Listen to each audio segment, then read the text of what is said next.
Taukamata katake o ki mea hifo ki ho te pile. Mea to tanguti ho te pile fo mormore. Kataukamata. Ki katake o whakalongolongo hifo me fo mormore ka pa malama. Fo mormore o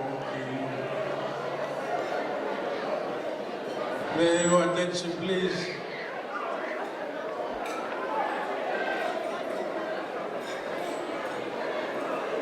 Just for those who haven't sat on their seats.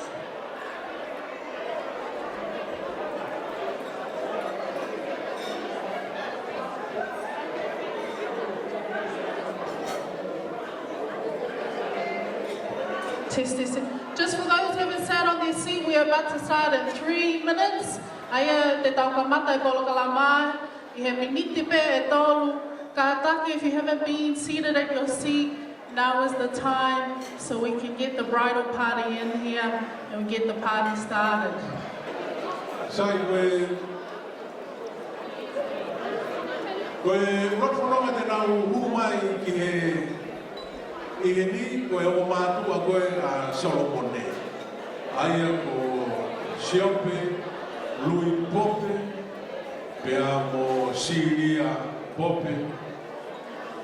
Ko nāua pea ko mātua ia a Solomone mo Siope ni Halafu O, pea mo Hapai, pea ko Siria pea me Hapai me mo ia mo Holonga Tonga Taka. We're starting off the entrances with the parents of the groom, Mr. and Mrs. Pope and DJ Tamaya Fasi.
Solomone. Kata kau terkore aku, bagi terfirma bagi disco mai hadoi taha ini aku ini tu bebo te bele Moimoi. Kan tu kuai apa yang mari apa yang mai no be mulai ni tahu kata. All right, next up we have Solomone's auntie, the matron is whakalagi-lagi today, Miss Violet Tamanika. DJ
bagua tak bilang betul saya. Buat kebenaran ini, sorry. Tak boleh tak boleh. Saya koe hoko mai, koe tahine meitanga, koe tahine mani. Meitanga tahine mani. Mei fotu moi moa. DJ Kamai. Fotu moi moa.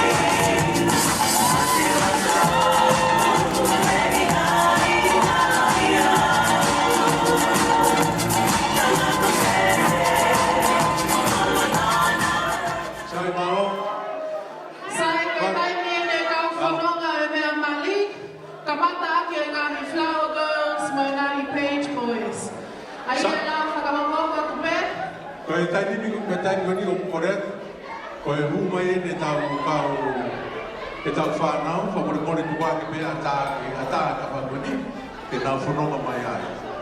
Maro a pito whawhewhia, ka whiwhine ka whae, mo whiwhia me, tuanga whanamari e tau whanau. Maro, koe uraki hoa, koe uia ke sumrata. Next up is the Flower Girls, Falesio Leka, Mele Tau Kei Amo, Francisca Vera Matahao, Tonoa, Scarlett Taufa, Ana Lutui, Ilaisane Hokafonu, Mele Moana, La Benita Funa Jr., Kalonikakala Siu Taufa Jr., Ota Taufa, and the Page Boys, Ballet Moala, Boasi Moala, Lebron Latu, Lasi Hokafonu, Paula Hokafonu, Benjamin Maifelemi, Bermota Leta, Tautui Aiti.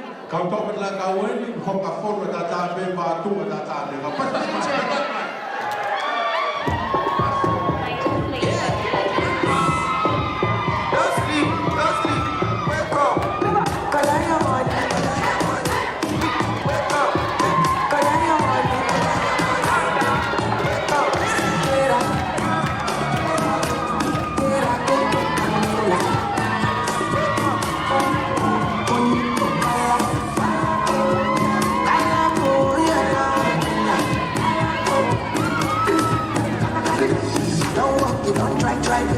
Supposed to be jai. You love can become person, person we don't mind, boy. When I land, I land so free on the sofa, so good. Only back down, let me see. Oh lo, let me see. Oh lo,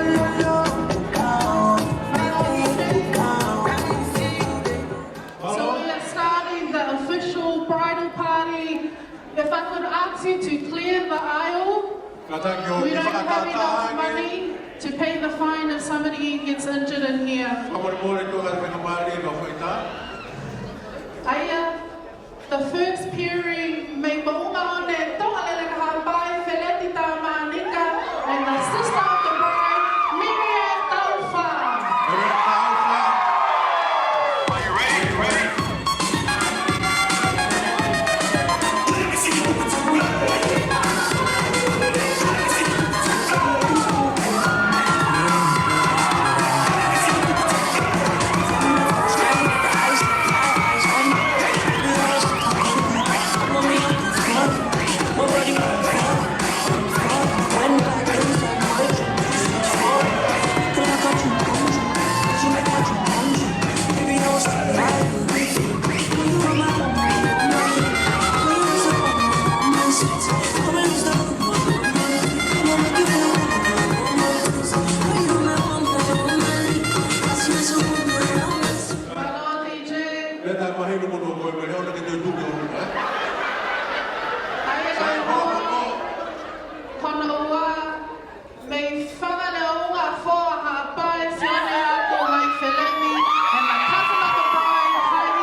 not too excited for the for people over here. So the second person that's supposed to be number 2, all the way from Hahano, Ha'apai, Holonga, Tonga, Taufa, Edmund, Latu, and Melissa Malu, the cousin of the beautiful bride.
from New Zealand, Halafa'o, Alofi North Niue, Fasimoyafi, Viliami Pope, and the cousin of the bride, Ailine Taufa.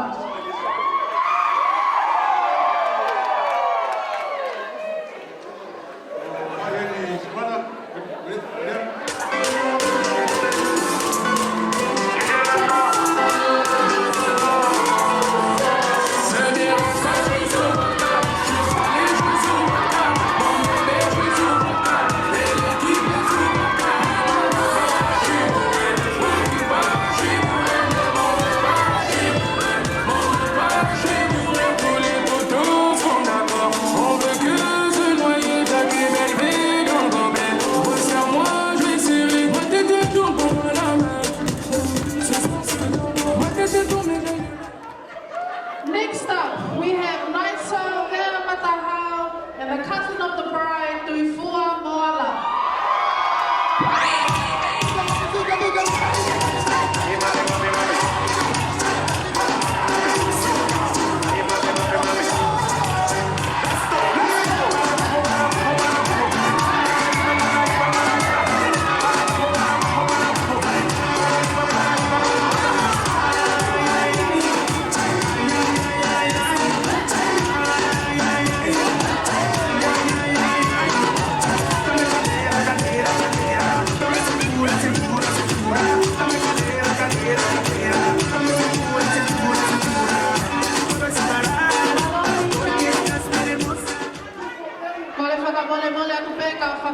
We are nearly there.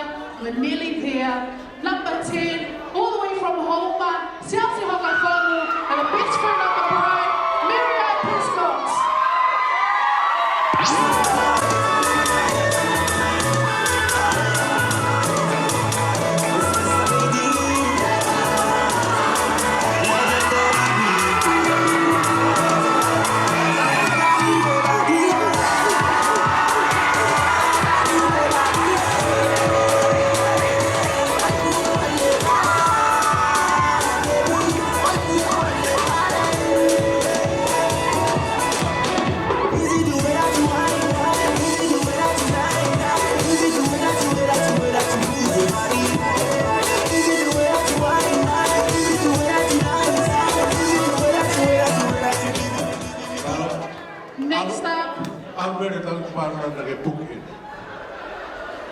Next up, we have a lot more new wins, all the way from Alofi Niue, Fohapai, the little brother of the groom, Moses Simpope, and all the way from Taufa, Kolomai, the sister of the bride, Alice Taufa, DJ Taufa.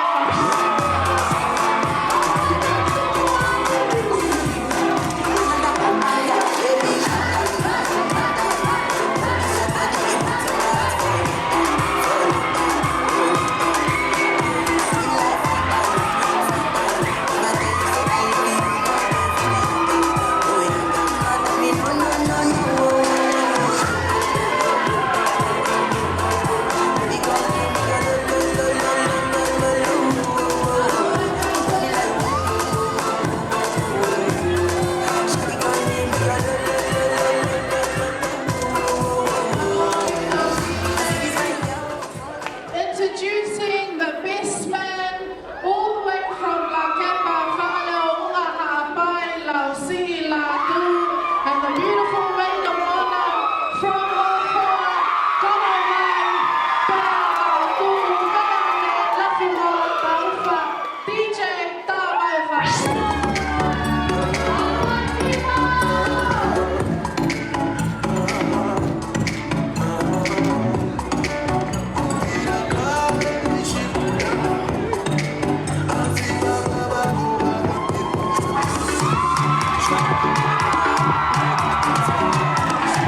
if I could ask every single person here to please stand up. Kada ko mea ki orunga, tau tari ko tau whapapa. Ia ki naua ai ahon. Kada ko tua ki pia ai roto maari, ki e kau whaita, ko i nga tolo mamatamai me i silo, tōku fok, kai uma kai ka maki tau he. We are celebrating love today, the merging of these two beautiful people from Halafa'o, Alofi North, Niue, Holonga, Tongatapu, Pehe, Foki, Ihe, Hofoa, Kolowai, Vātuhu, Peamopea. Give it up for Mr. and Mrs. Solomone, Kalonikakala, Taufa, Pope.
Return to their seats. Bridal party, could I have you quickly walk up the stage into your seats as well, Kātaki.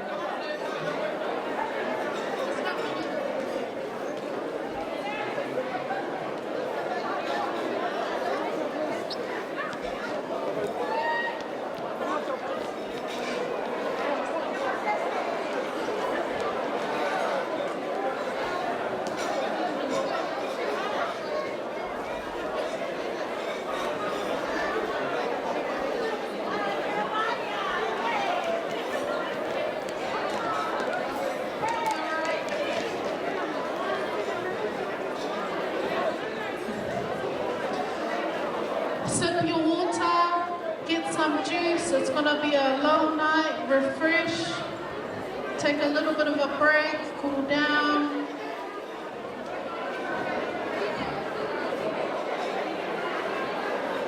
Kata kau ki wharamolongo iho, kata u papuat fu Moimoi, arupe tau kaimi. Kata kau ki wharamolongo iho malo.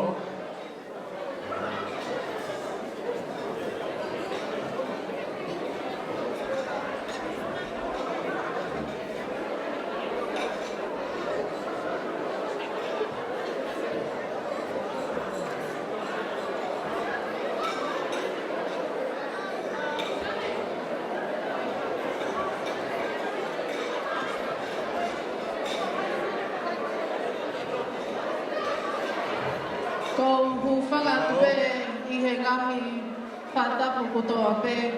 Kai tā mohoko ke o tali tengi lelei mo tolu. Whakahoho ato I ka matongia o KMC he aoni. Ko hoku hingoa ko simulata pope. Tamai lele mai mei halafo o tonga tapu. Alofi North niwe pehe foki ki tonga lele ka haapai. Kako hoko foki o ngalalei. Kia kutama, kia kufae. Lele mai kufae mei holonga mawau. Pehe foki ki ko ulo haapai.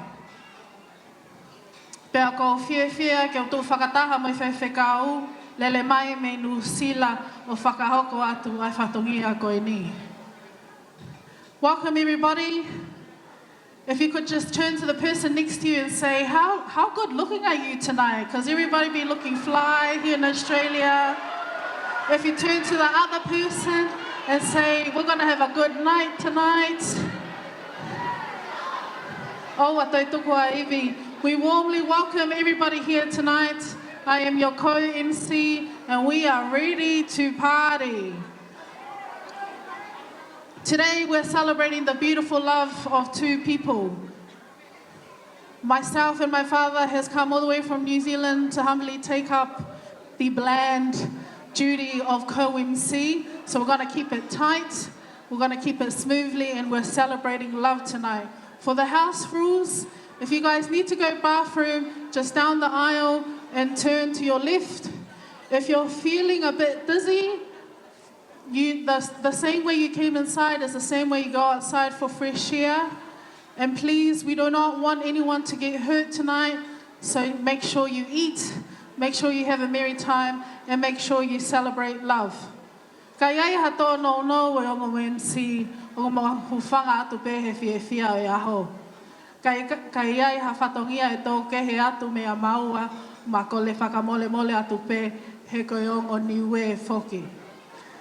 Ka pau iai ha ngahi wheha laki he poni, tuku ia ke fua e maua. He te masai pe maua ma foki mau ki nusila he moni te.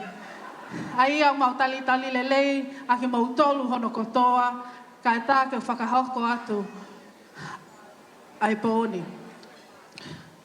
Malatui mau pe koe ahoni, koe pō fia, and all we really want is to celebrate the beautiful love between Mr. and Mrs. Taufa Pope. Malo, simulata koe hoko atu ai ki taritari ki oni, whakatonga ki mutolo tope ngai mātonga ki muia, e vila, koe toko whaa ki eni e whamiri ko ni o kumari atu pe ka mutolo. Ka pau kutoe ha taha pa mai ka simulata ko uke nofai pe ia heni. E whamiri ko kamata alata mereane mo hai mua mai ko toi pen ko simulata ka pau kutoe ha taha. Pai whakau sea, o e vai whanua, mata whanua whatowhiri, e ke whakau, toko ni, wes ka wāki mo tolo ka whakau. O ku tua lo ta wharenia, e mo mea mai o kau e whakalang koe ni. Kau ko whiwhia ke taitani rei mo tolo, kau maa e kai whamiri ko toa pē, o eiki mo mea hen, e ke he whamiri o Kaloni.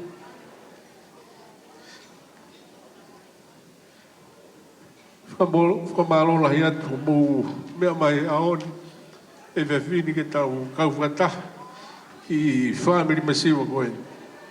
No mua ke u whailonga e besi i kainga niwe o Solomone. Neo ke nau toko lahi heni ka kai ke lava ke tamatemate. Ai loto whare koe ni Lovina me mo sania ka ma mo tolu o mo lava mai snat mahola ia ki taitari lei mo tolu i he whewhini. Mo tolu ka inga niwe ko toa pē, so e lai maha ki mo tolu osi. Ko mai ki tau whakalataha mai whawhiwhia ki na whaita ane mo whai hoana ke whalala ko e tama whini fulfurola. Ko Kalonikakala mo e tama fuata ko Solomone Pope me i halafo mo alofi no. Whakau e lahi ke tau matakainanga niwe. E fo ke taitari lei e mo tolu toa pē, mo mea mai e whawhini ke tau kau whakataha. Ai ha Tau no e whaifatongia ko ni, hange ko mea na lawe kasi mata, sa ia ke mafua e mau e te mafok mai mo ni teki nusila. Whakahua pe, ka ku tau whawita i ko hui ko e whewhin. Tuma ke tau hoka te tau polkalama, ko hui e pure i pek tau tole taimi. Whewhikau, se vesi unga te ne tata ki tau tolu i he lot, tapa ki e tau mea toko ni. Ai ka mata e tau lotu me tapo ki mea toko ni, whaiwhekau siti veni wha.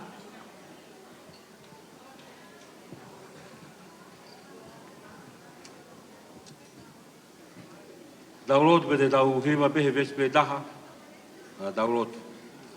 Kaina ngā oe ki o utau kamatani.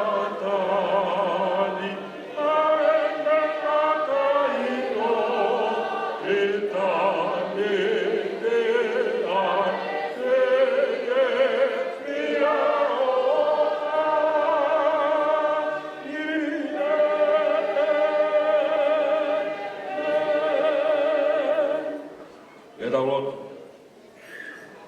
o toa mafu, koe mau na mai whakahewa nai a whiana.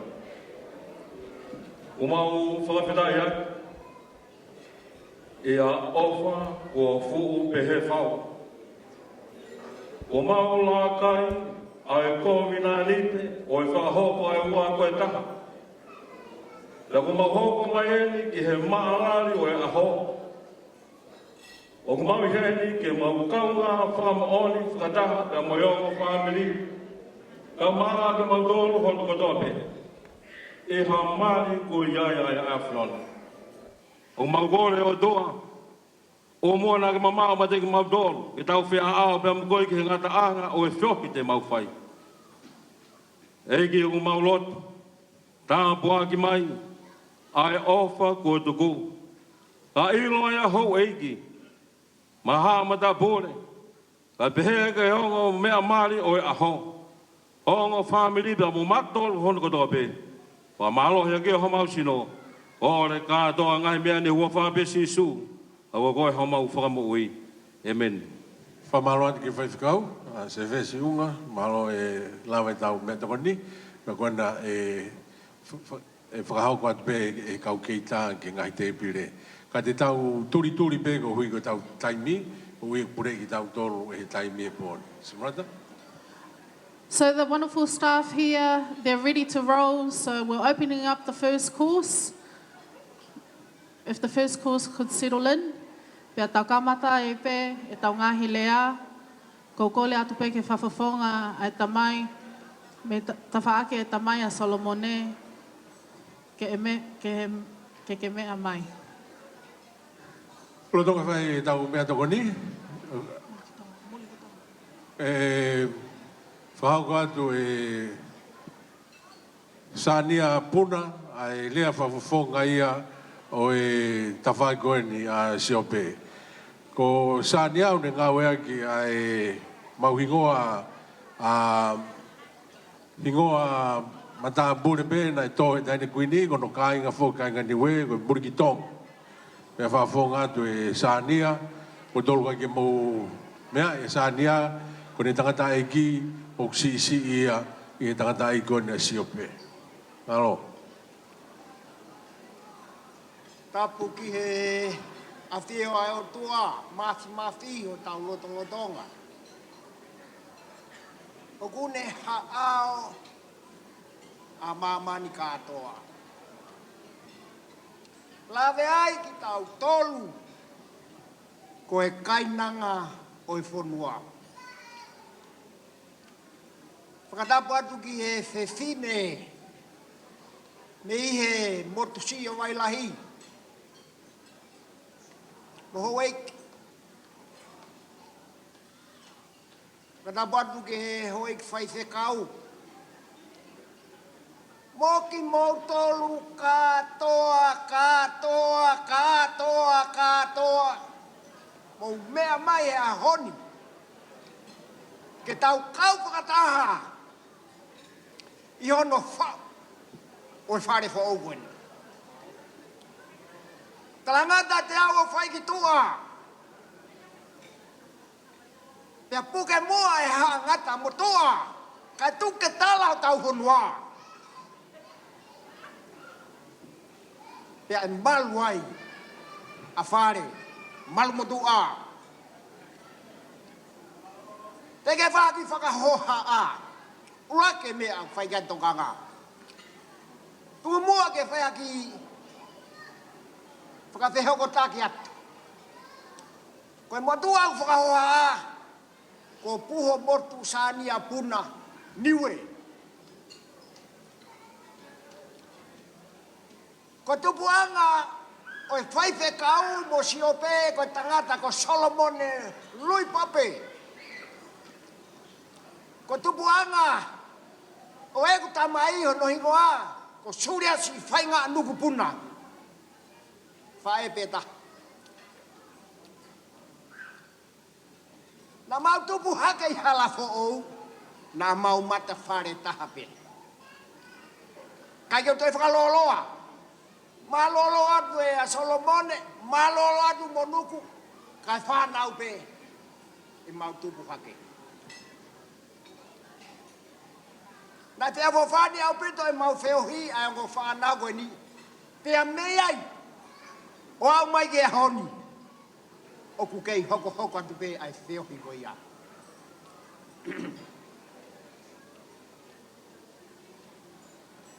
Na iai ai ki mea, na whai kai ai tokanga.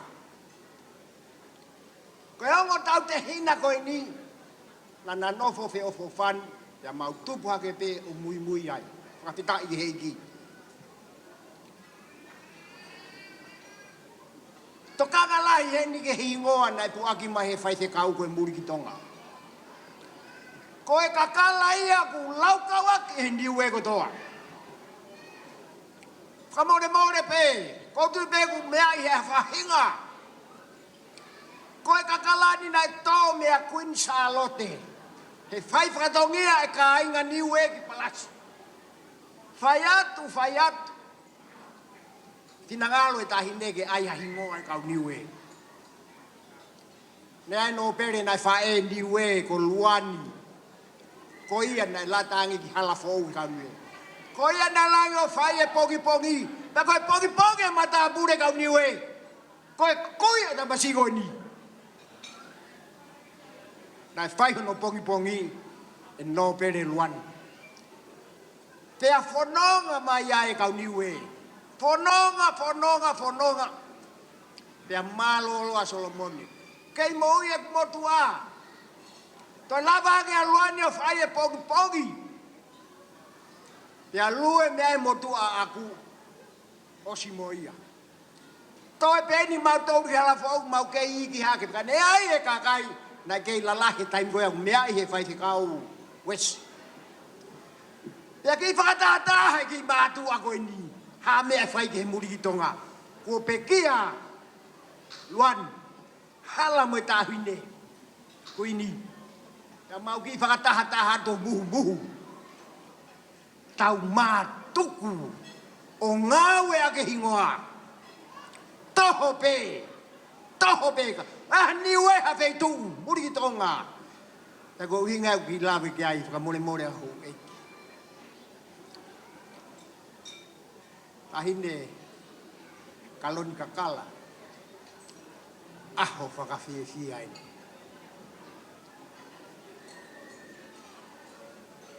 Ni hau e tau ke te o tala mai ke whai harea kau o ngoi ko si iau.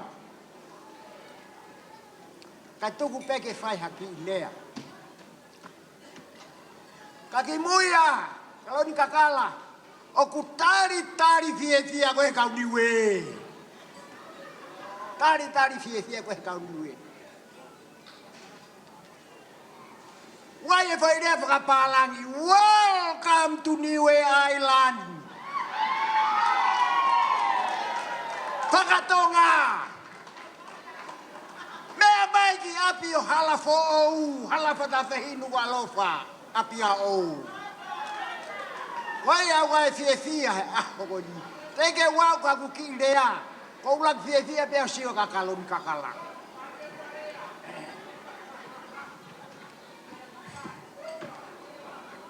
Tu mua ke ki ya te gulahi polo kalama. I fa no. E se kago ne siope ke uhawo rea. Pea uho vare. He tu kone whakamatala. Kai ke toia hata. Ta whaaka siope nau tamai pepe mo au. Ka nea mo iau kai koe me a ia. E kei mahu inga ke me whingo whani. Mo whengau aki ke lava e whatongia. Aine Kalonikakala. O kai ke hatu unga lea. Ka ke tunga lea e whae lea. Koe lea pe ia o tau whonua. Pe au pehe lea. Koe whae. Koe api a whewhine. Kone tonu ia. Koe api a whewhine. Pea e maluai. Kato Kalonikakala. Atua mo whare. Koko e petahine. Kau ke rea ko ni hane ai matua. Maluai a whare. Malu motua. Paku hinga ia he mea koini. Koha api. Oku whaka ofa whare. Whaka ofa motua. Neka pau te tau katoa atu ki ai. Pau te tau katoa atu ki ai ko ha mea aku whai iha api. Ko tau laki sio atu pehe mama o. Ki he whaka ofa mai api. Maa! E tau toi au atu koe ki loto. Oi awe. Ange atua. I loto. Whaka ofa. Kalonikakala. Koe apia a whewhine. Ka pau koe fu mea mate whakasi whakaofa mai. Whare tua hua noa. Whewhine e api. Kalonikakala pe aku whakana tula beia. Whakaofa tua. Whakaofa mo whare. Whakaofa mo whewhine api. Ihe mea kotoa sino atamai lau mari. Koe whakakau ia au. Koe uhinga ia. Ai malu a whare. Malu atua. Tau laki ilo atu pe koe api vai. Wai e ki mea ai koe rea Tonga ia. Kau ke mea ai koa Kalonikakala. O koe e rea kau niwe. Koe api a tangata. Koe api a tangata. Pe aku hinga ai ke mea koini. I e konga koe whai mai. Ko si whawhine pena nau. Whai e ngā oe koini. I tua moba. Ka te mātua tangata. Ngā oe o malolo. Kalon. Ka i e tau kakataha mo mama e lotu.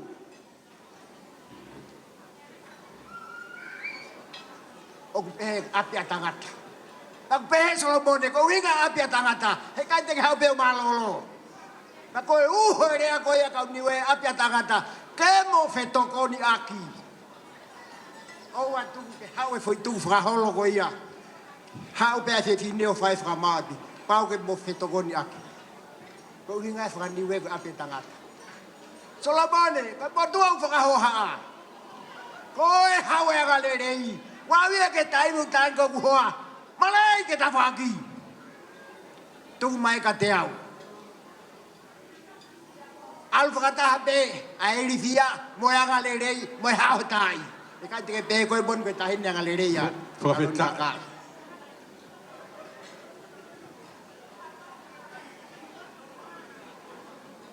Kau whoki mai. I ki whaka ose ku le au.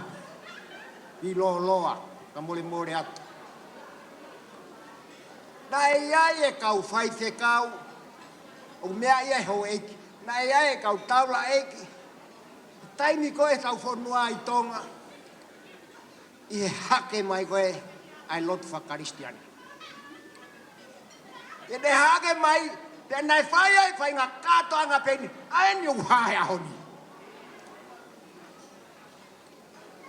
Ko e whakamau, a tangata, moha whewhine. Pea whakapapau e mari hangai koe ahoni. Te hoa mo tau e fina ngalo o e otua.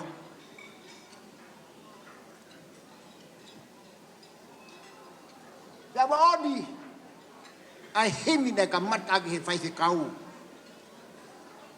E tau ngā au he aho nisa ione. Wāre e rea himi. Ia koe rea himi upeheni. Kalonikakala.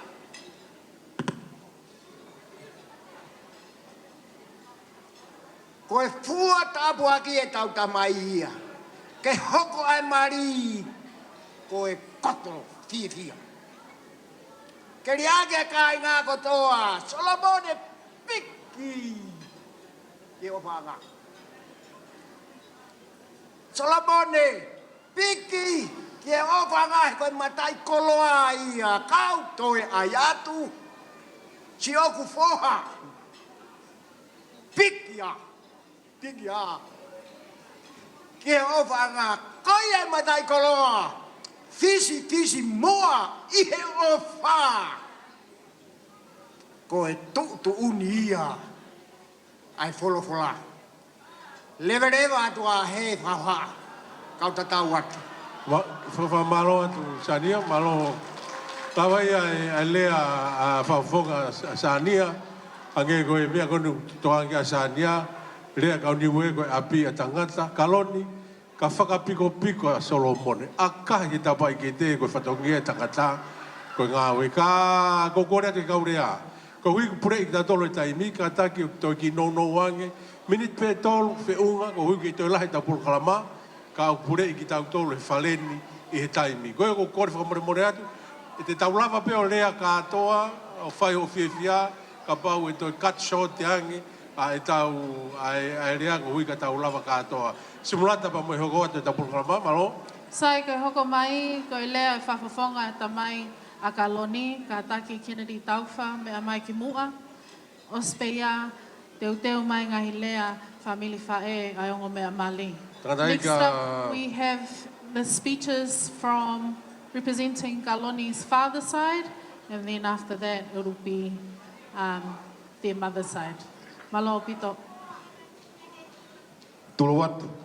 Kore pe mua ke u ngawe aki pe ai whakatapu ko whai ake tau kamatanga tau polo kalama he whiawhini. O ko whatongai, o ki toko lahi a ho foa pa mo kolovai he. Kore atu tumbak whonua, ki pukei a taka inga, kai lava ta whatongia he whiawhini.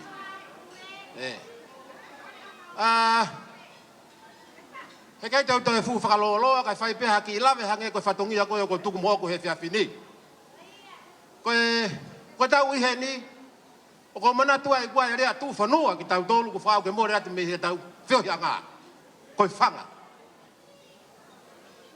Koe whanga koe rea ia pia me he nofu a kā i ngā. Whakatamai, whakawhae, ka toko ua. O ku tu unga hen, ai foi rea koe whanga, koe mouianga, koe whakatahaanga, koe maluta-anga.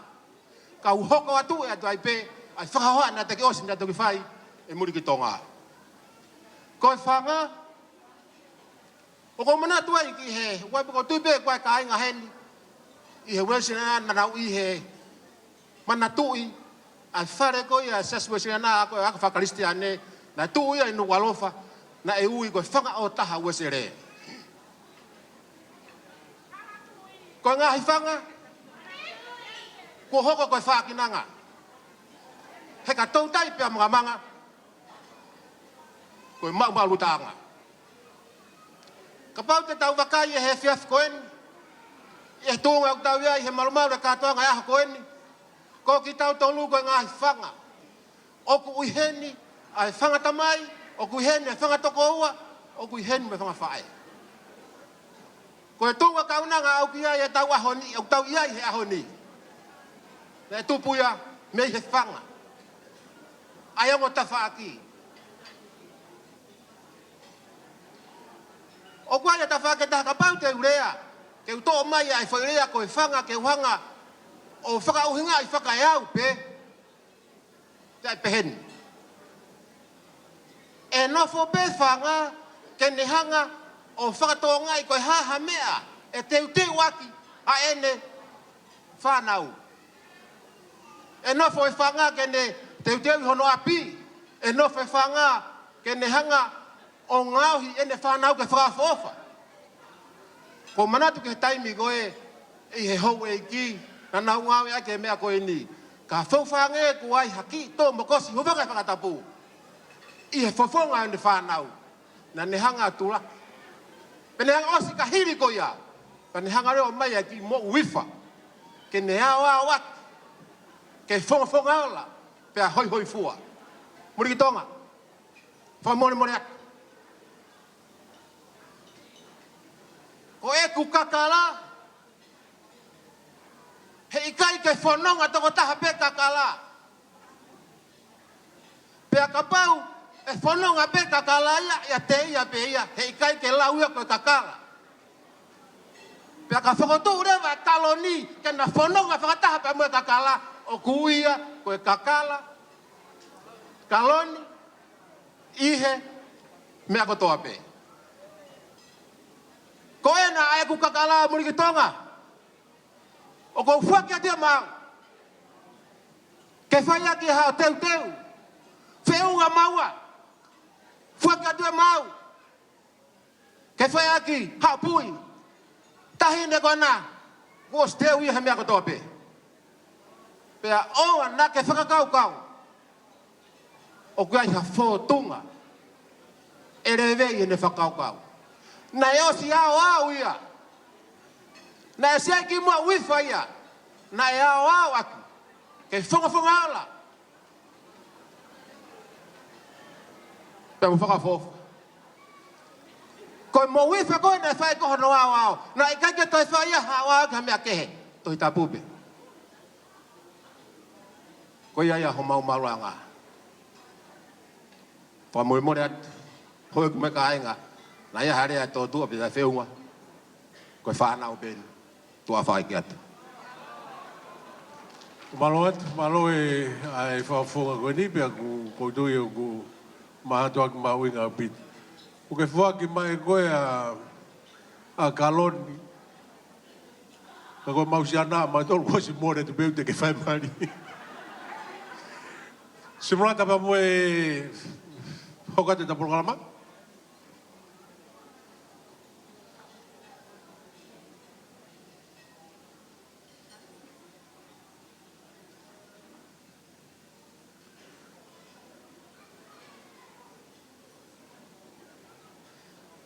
Ko si upe toko lahi mai e kau kolovai pe he foki ki he kau ho foa. Ka ko tui pe ke whai pe haki i break a ia DJ tā mai ha whasi mei kolo motua ke tau kiri water break ai kai toki whakahoko ato e ngahi lea. Malo.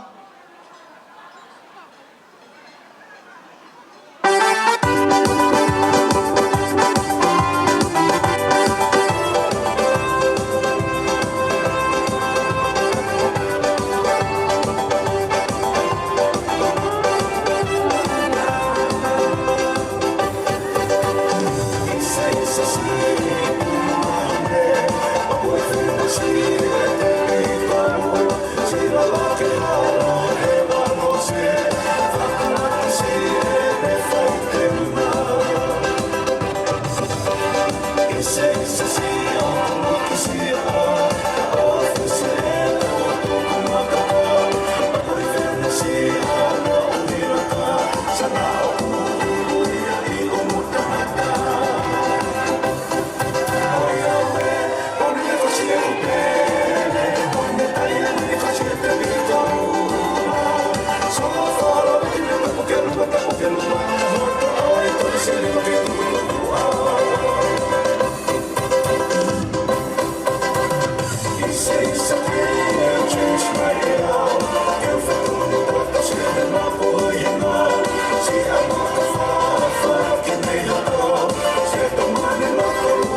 whaka pe ke tau leha koko kalu pe tau taimi.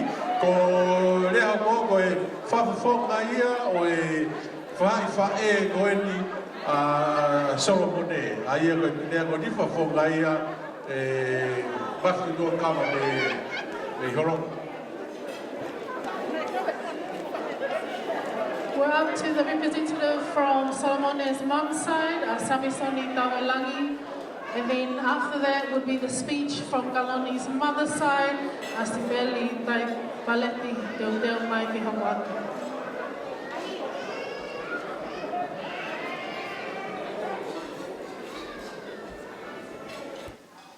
Ko whakatulo wat. Tō peke o puke a e whainga marien, whakawhonga te whahai whae a Solomone, Siria Pope.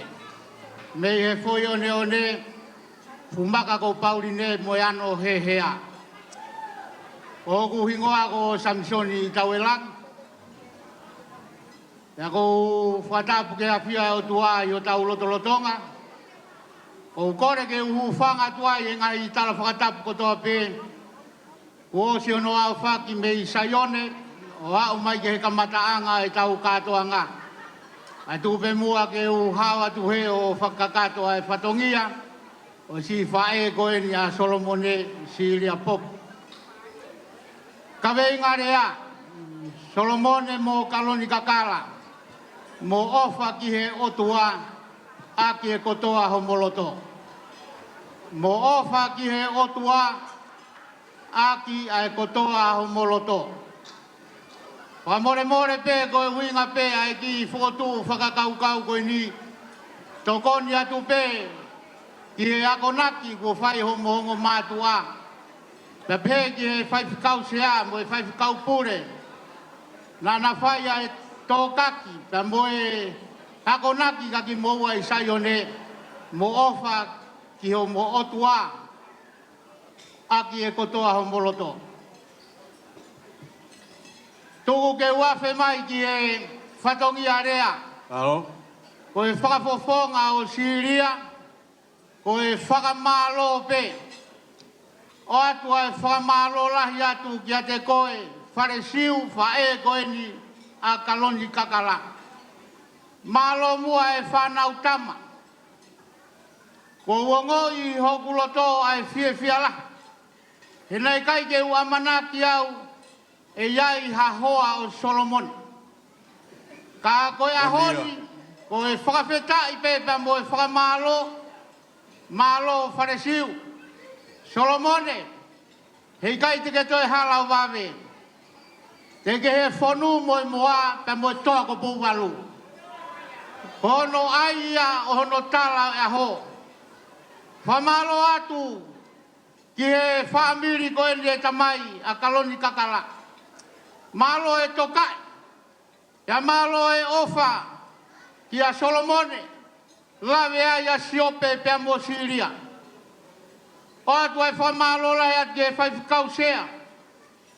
Ka pe ke whaifikau pure, whaifikau malolo. Malo mua e ofa he lotu. Lawe monu ai ai whau whaamiri fōu koe ni. O whakamooni pe asilai o sitapai. Ke toki whakamawa e pekinaua e he mati. O e whakamalo pe ko atu me a Siria. O kui heni whoki pe moe me hekitanga Siria. A mini fifik. Pa peheki ono whangatehina. Whakamalo atu. O kui heni pe mo whorio. Whakafofonga mai. O e tawhaki. O e whamiri tamai. Siope. Muriki Tonga, o atu e ofa lahi atu mo e whakamalo. Malo e ofa ia Siria. Ka malo e ofa ia teki mautolu. E kau whaife kau. Whahu. Ongo whahu. Moki mautolu kotoa pe. O ofa lahi atu. Solomone. Ka mo Kalonikakala. Mo ofa ki he otua. Ake kotoa hamboloto. Reba malanga kau tatau atu he. Alo, malaria.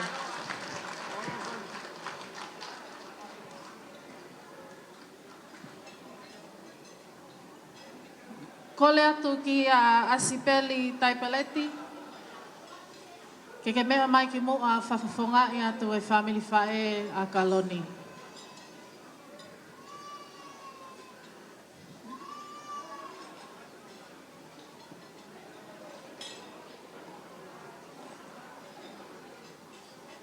Which one is it?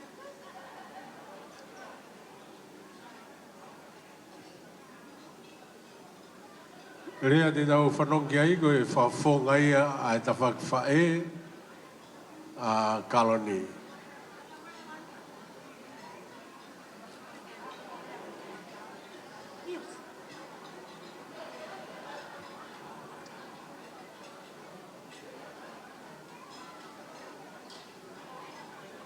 Tulou. Tulou. Tulou ka u hao atu he. Ko kore whamoremore atu. Ngai aho koe ni. Nei kai te uwherea. Ka hono whaoa mai. Te uha ore atu. Hello? E hu whanga ngai whakatapu toa pē. Tamu ka whaiwhekau. Tamu ea moi whahu. Tamu atu siope, mo Siria. E ki whine mo tua koeni. Na whai ange, o mo amanaki mai, kua ue rea. Na e whehui mai ane nai, e asperi tai pareti, ke tu o rea, ko tarange. Ko ia pe e ui ono hingoa, te tu ia whai rea. Ko ui mai hingoa asperi, pe tua asperi, o whine motua koe ni hoku tua o fusi au, ke tu ki o lunga, a whaerea koe ni. Whamore atu, whamore atu, o whamore lahi atu, te mo tohe a koe ni. Nai i kai, te tuohu ata mai ke u hau, whai whakahoha koe ni. Se ope mo Siria, whakamalo lahi atu. He mau tangatu, whakaafofu. Na mai he Maria ne nairi, whai e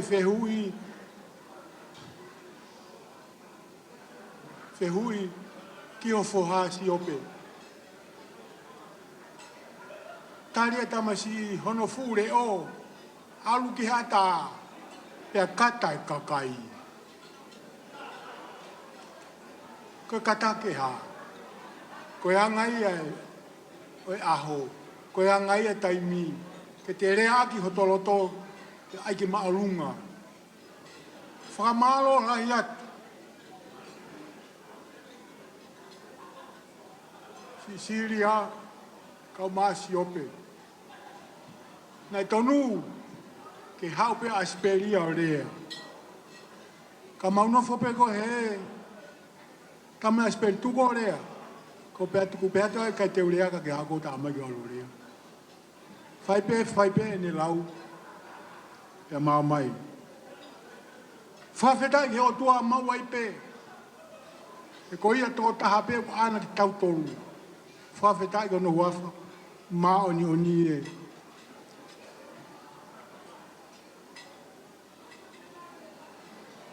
Whamalo lahi atu. Kia te koe whine eki. Tau maa a kau whine. Ho mou. Ngahi whine le rei. E maa ilonga ai. Aho koe ni a siope. Kia mo Siria. He kai te whaalau.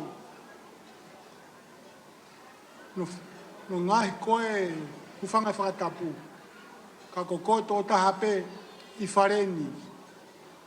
Ko koe tō tahape I whareni. Ko koe e whiwhine mari. Te ko koe e pe ma ua whaanga. O whātu au pito kia te koe. O whātu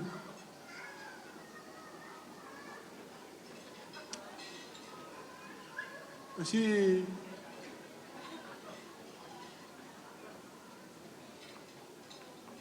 kai te u whaarea ake. Kalonikakala. Ai taimi. Ne te kai ke lotu ai mautore taimi koe. Ka kai tūkonga e mau i ke te kaka ke he lotu. Ke te kaka o au ki ai. Pea tuku e mea katoa pe. Tuku e whamiri ki mui. Tuku me hāfua ki mui. Ka koe otu ato o tahape te piki ki ai. Koe otu ato o tahape te piki ki ai. Whai ai e te whakaukau. Pe elerei, pe kovi. Ka koe te whakaukau ki otu ato o tahape. Whatawange mo otua mafi mafi. Ke o au. Mo whine matua koe ni tangutu I laro.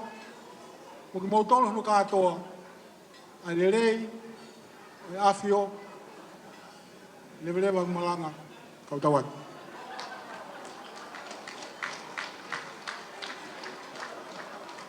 Eo malo eke, malo ati, whaiteri hape mo tō korowai ko mua. Mau hen mo tō ke whakalanglang e tā tāpe. Smrata, eo? Next up, we have the last dancers of the married couple with the appearance. A ia ko kole ki he taahine mali, ke mea mai ki lalo. DJ ki ke teu mai ai whasi, whakaosi a Kalonikakala mo ene tamai. Hiliko ia e hoko atu ki he hula whakaosi a Solomone mo ene whae.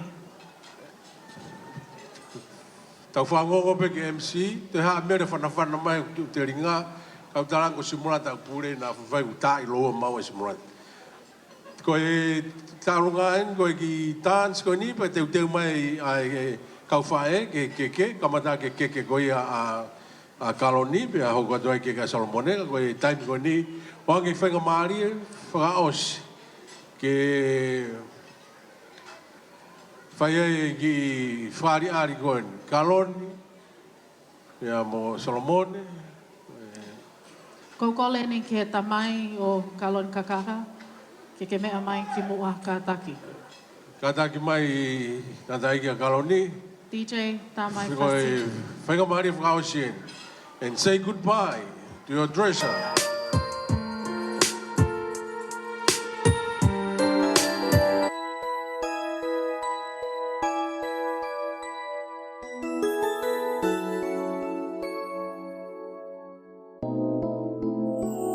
I've had my share of life's ups and downs, but fate's been kind. The downs have been few.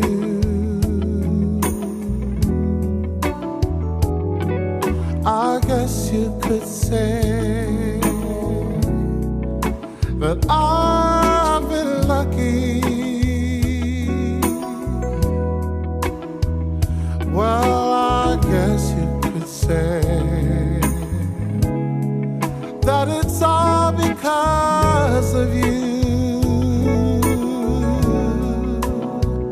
If anyone should ever write my life story,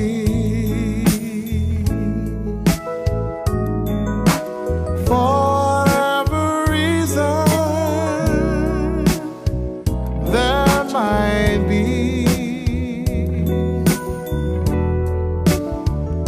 oh, you'll be there between each line of pain and glory, 'cause you're the best thing that ever happened to me.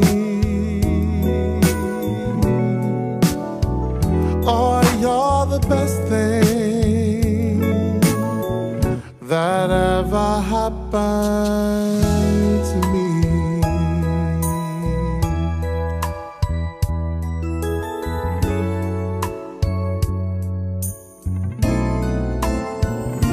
There have been times when times were hard. I somehow made it. I made it through.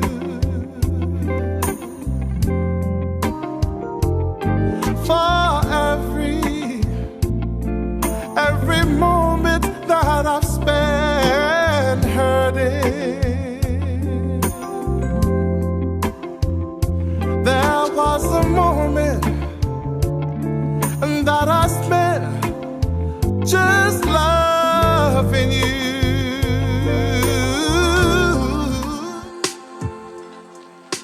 Malo, Pamalo Sadek, Pamalo atu Kaloni. Kaya lau a mati monuia talango fua, de na mamata ke pureanga. Kwa ke uinga ke tau mate. Ka uinga ia ke pureanga hange ko ni fefia, falanglang, Pamalo Sadek, malo e ngai tamale. Sebenarnya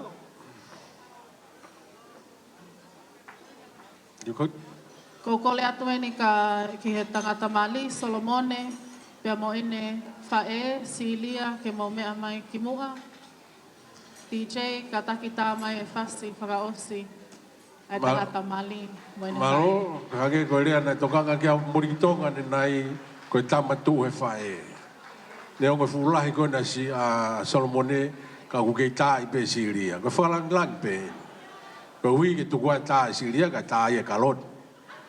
Whainga maari ko ni te tau sio ai ya Siria pia mo kalon. Ko mre pe ka ufae ne ngo e ai tau ki toloi ko ni ka ko whakalanglang ni o whai e whare i hen.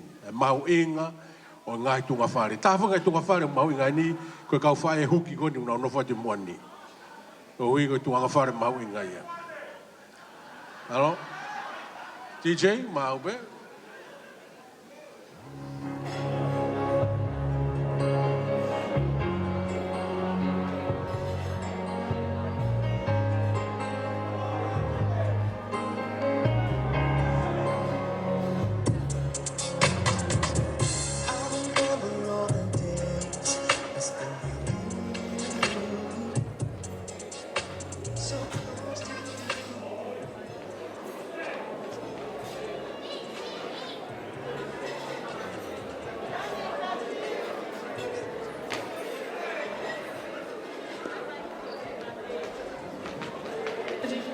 Apologies, we're just having some technical difficulty.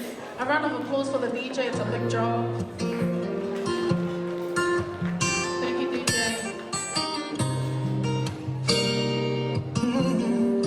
Just a little while longer, I wanna pray. Can't get you off of my soul. Gonna say thank you, Lord, just for loving me. Many times I do forget every need that you met. Oh, thank you, Lord. I know you're showing me you are there when I am down and out. You're holding me. Your love is so amazing. Oh, it changed me. Here I am, with all I have. Raise my hands to worship you. I wanna say thank you, Lord. Oh, thank you for everything, for who you are. You cover me.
whakangalani whaosia. Now is the time of the cutting of the cake. Ka taki whakawhae, ke mau teo mai, ke ngahi o wau e keke. We are officially sealing the couple as one with the cutting of the cake.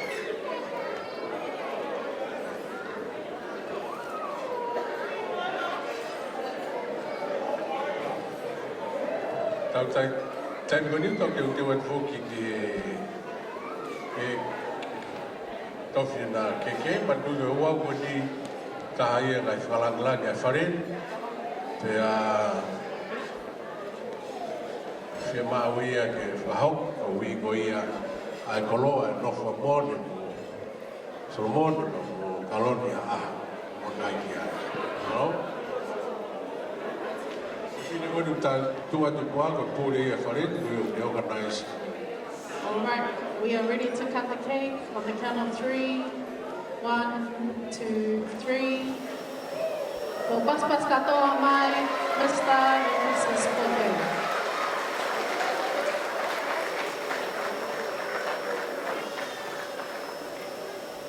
DJ, tā mai e whasi, kai hoko atu ki ngai o wau e keke, ko kole ni ke whawhawhonga ngai whangawhae a kaloni ke o mea mai ki mua.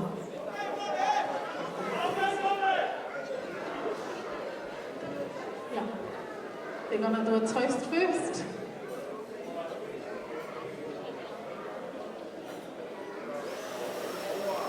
So, the first toast from the couple, DJ, Taumai e Whasi. E hoko atu ki ngai o au e keke. And then after the cakes, we will have the first dance of the beautiful couple. DJ, Taumai e Whasi.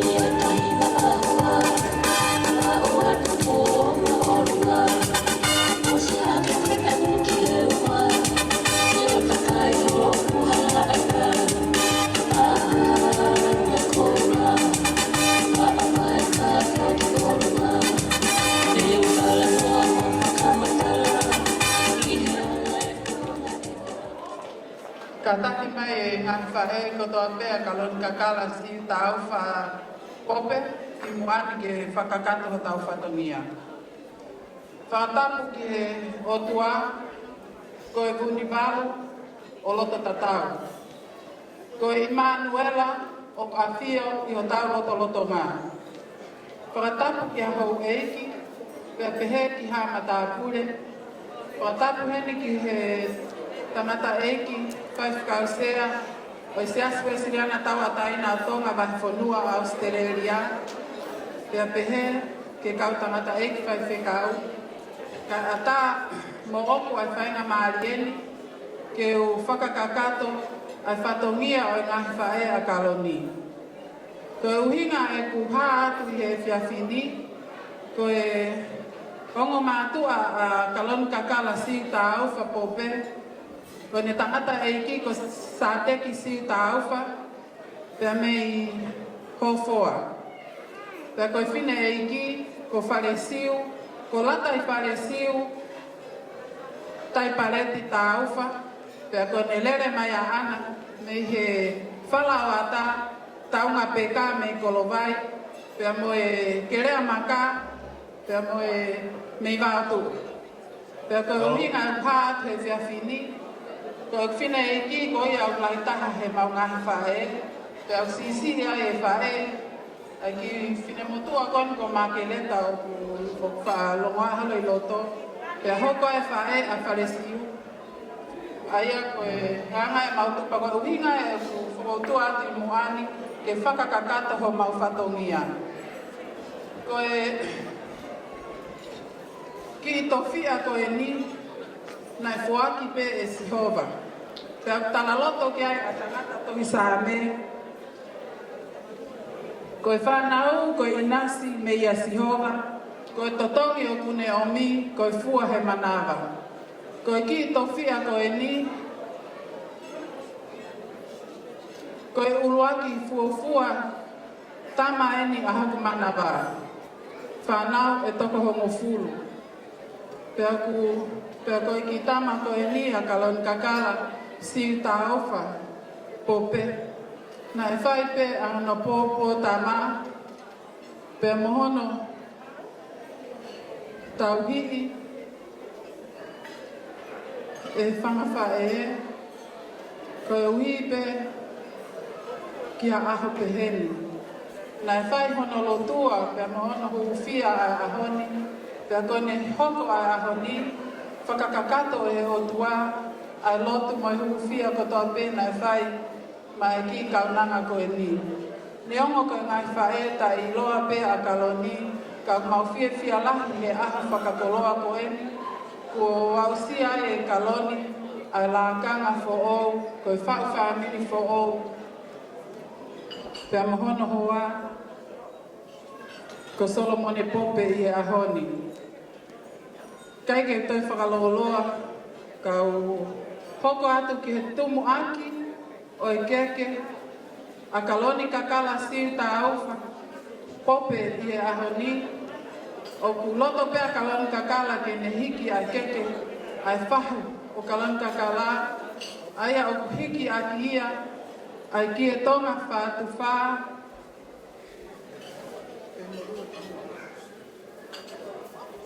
Pea mohono koloa, koe ngātu whātu walo, auwhi aki, ai whalapa aongo uango kumi, whakamolu aki, ai ki e Tonga whātu whā, pea oku iai ai tuanga o e keke, koe whalafihu taha lima, koe auwhi aki ai fuatanga toka uanoa.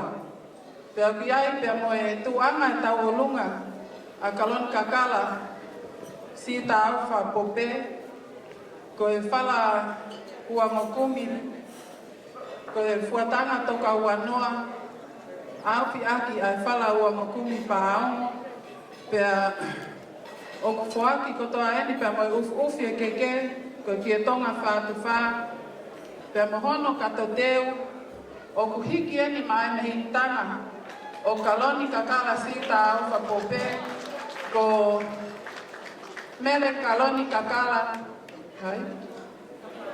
whakalava. Ko ia ene mea mai he sea ko nipa, ko ia hono umu ko sila tola tahawhi. Ka taki whaho mea mai peki mua ki he, ka tō ate kau whewhine. Mea mai peki loto ki he. Tā mai hawhasi, DJ.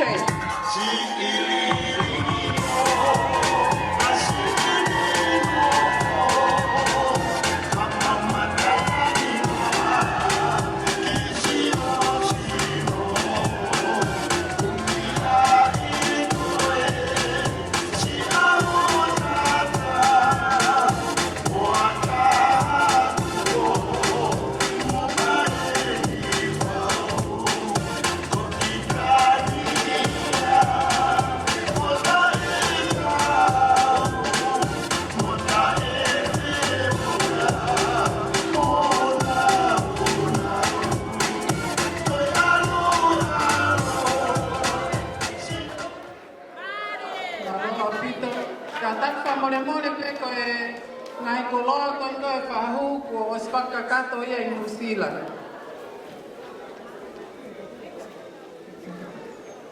Koe keke hono ua a Kalonikakala si Taufa pope, o hiki a mai whai whekaustea, o siaspesirana tawa taina o Tonga vai whanua a Australia. O hiki a kia ki e Tonga whātu whā,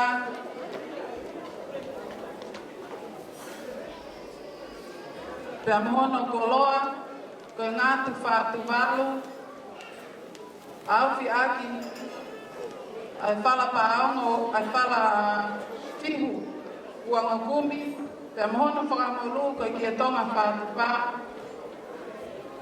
Mohono kato teu. Peo kai mohono umu ko sila tola tahafe ni mangeao. O hikia ma whaiwhekau mata whanua fotofili. Tahafe ni mangeao ma mata whanua fotofili. Malo.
O Kalonikakala,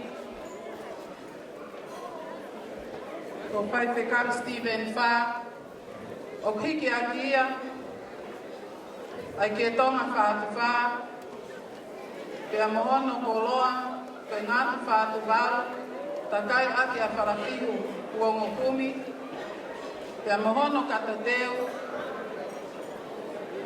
pe amohono umu ko sila tola tahafe. Aloha.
Pule se aspesilana tawa taina Tonga vai whanua Australia hawhanga whainga. Tā pasi, tā DJ, minute pe ua.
Takai aki, ai whala whihu wangokumi, pia mohono katekeo, pia mohono umu, koe sila tola tahawhi, o mikia, pia maae mehikitanga o kaloni, kono ongo mehikitanga, koe whahu pene a mere kata Kalonikakala kawhalava, pia mohono te hina, ai au hiki ani maa alisi tovo.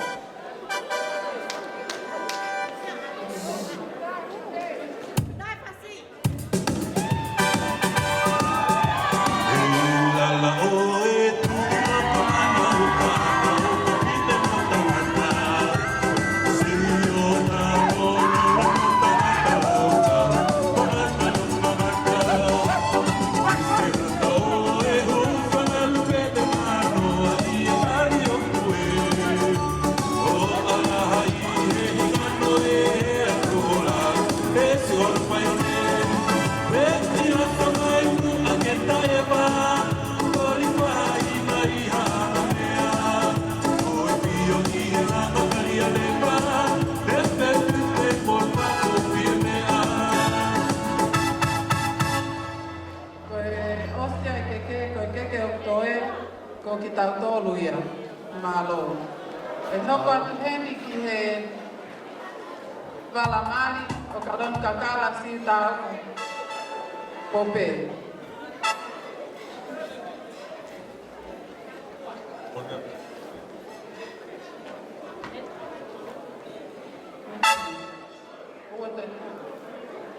Koe wala mali o Kalonikakala si Taufa, koe ngatu lau te fuhi.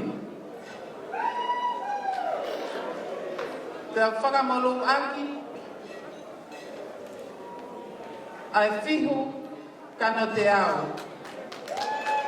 Pea mohono kie, koe kie haa moa,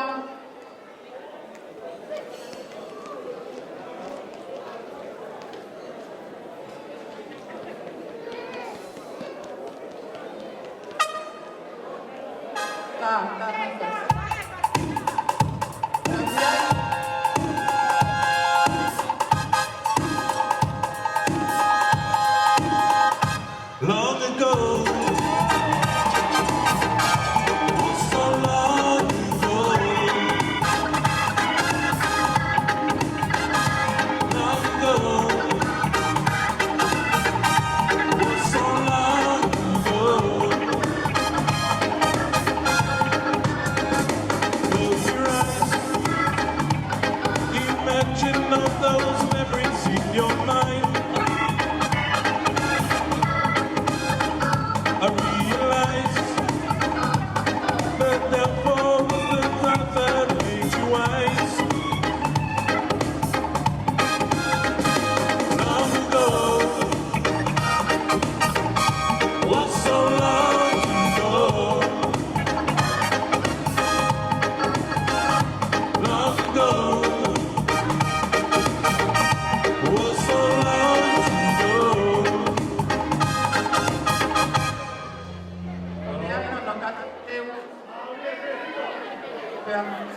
Moikafa. Koe wala sa apate o Kalonikakala si Taufa o pe. Koe ngatu lau te fuhi. Pea moono whakamolu. Koe kia Tonga lau te au. Pea whakamolu aki. Ai tāwala tu o ua Tonga. Pea moono kafa. Pea moono katoteu.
Koe wala hana tolu, koe wala ka ia, koe whātu walu,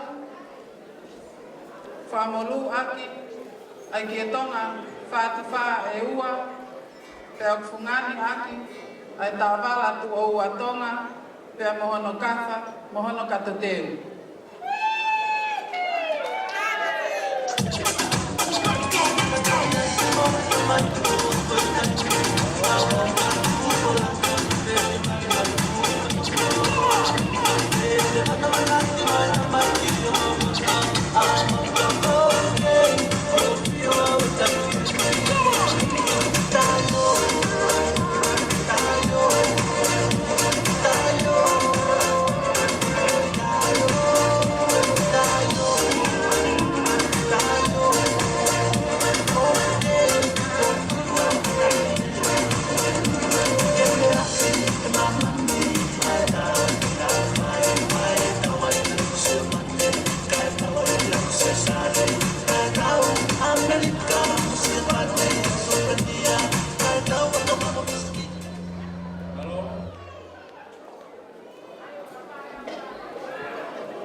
Okiai mohenga ala fianga o Kalonikakala si Taufa pope.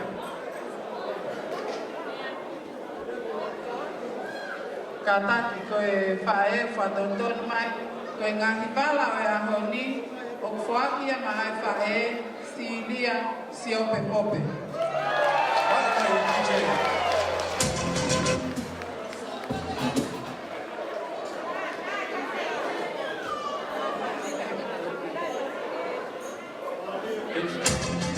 Silia kataki mai o tawi e ki tua me pangai.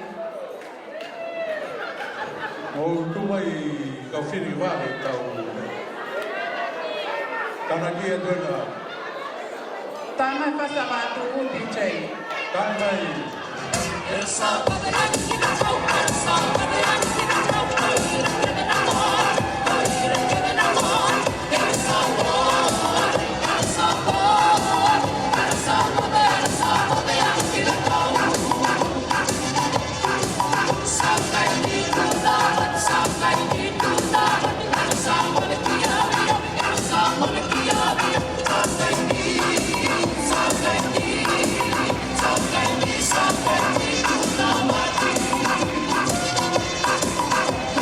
Let's go.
Kataki o kiai ai mohenga ala fianga o Kalonikakala si Taufa pope. Ia ahoni koe ngatu lau te fuhi awhi aki ai whala e ua noa te akpeheni ano whakaiki ki. Koe whala paaongo e taha hiba, mo e whala fihu e taha. Whala paaongo whaongokumi e taha, whala tolungokumi paaongo e taha, whala fihu tolungokumi e taha, whala uongokumi e hongofulu, pea mo e whala te kumi maanima e fitu. Pea takai a kia.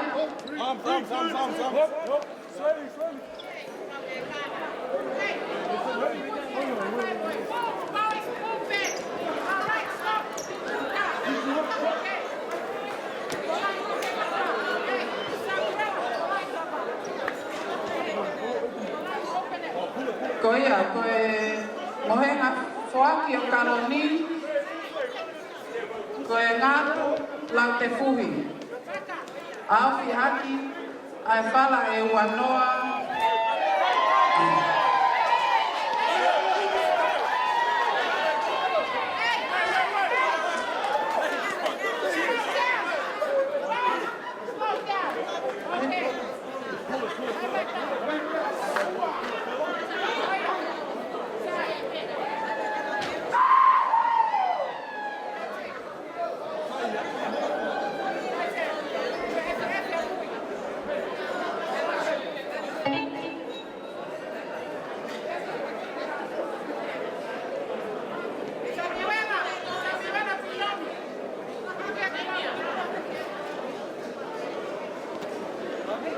Ngatu lau te fuhi, mo e whala e ua noa, pea mo e kato teu e ua.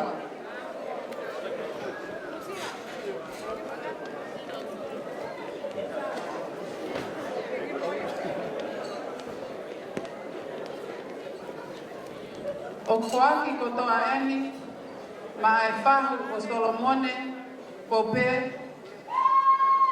ko nanse vai tuine au.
Sai ka taki o whetuku ia tu ena ke...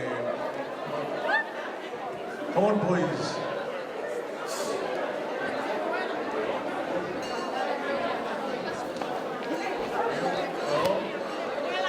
Tonga e wha-mamopo ai koro koe ni, toa ka mila ko e ka whaengi whaoisu ka kato e nau whanongia ke pōni.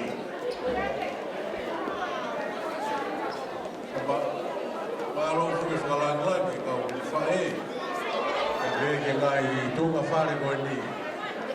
Tanai mōni pesa o mōni ia e ne talamai ka au, tako Kalonia ko loto pia Syria. Ui ngā taha pepe poto a Kalonia lālanga. Mon pesa o mon. Ka mārola ka vivini, ka whae. Whalanglaki o pōni. Ka taki ko e pati eni takai e mohenga o Kalonikakala toku a taki mai.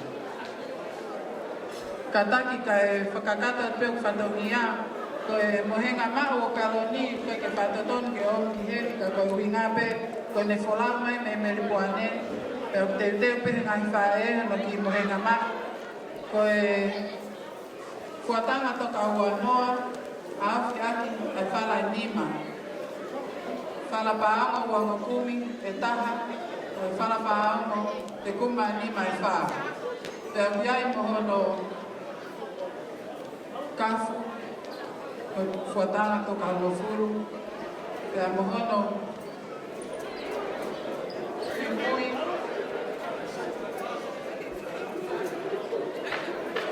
pe fuatanga toka lofuru pe a mohono tainam pe fuatanga toka lofuru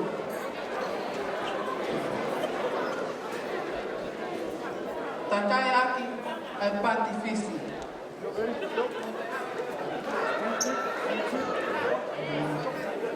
pe mohono katateu.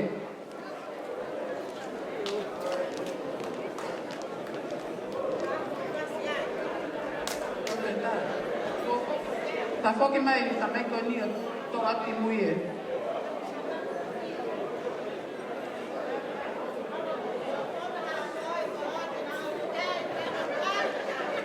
Silia pe pehe ki e whahu nan se vai tu ineau ko ingata e ai whai whatongia si tunga whae a Kalonikakala si Taufa pe a kuatu kotoa akia ho mauloto mo mawata mai mo maulau maarie kotoa neonga ngai whae masiva pe atu aki tahini Kalonikakala ai whakaanaua e tonu mo fulu maa fitu o ngā sāme vestolu ke ni maa o pehe mai. Whalala koe ki a Sihova o whailelei, no fo i he whanua o kaita e teki. Tū whoki he kiho manako, pe tene atu ai ngahi kore a holoto. Te kaki ki a Sihova ho alunga, i o whalala ki ai pe tene whai e ia. Ko ia pe ai whahohaa mo e whatongia o ngahi whae a koeni. Korea ke DJ, ke tāma hawhase me he whunga ke rea maka. Mālopi.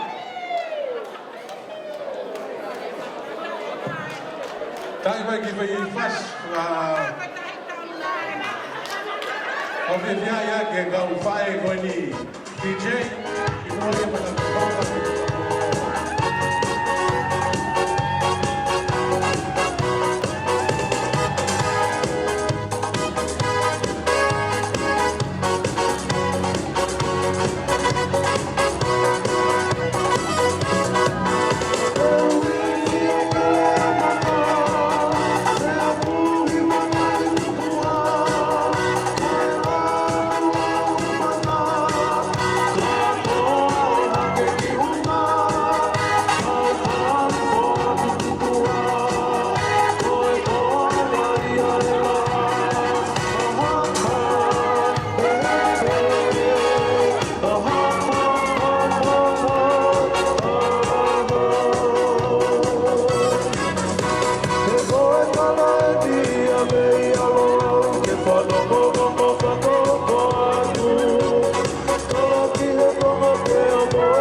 matu he whae.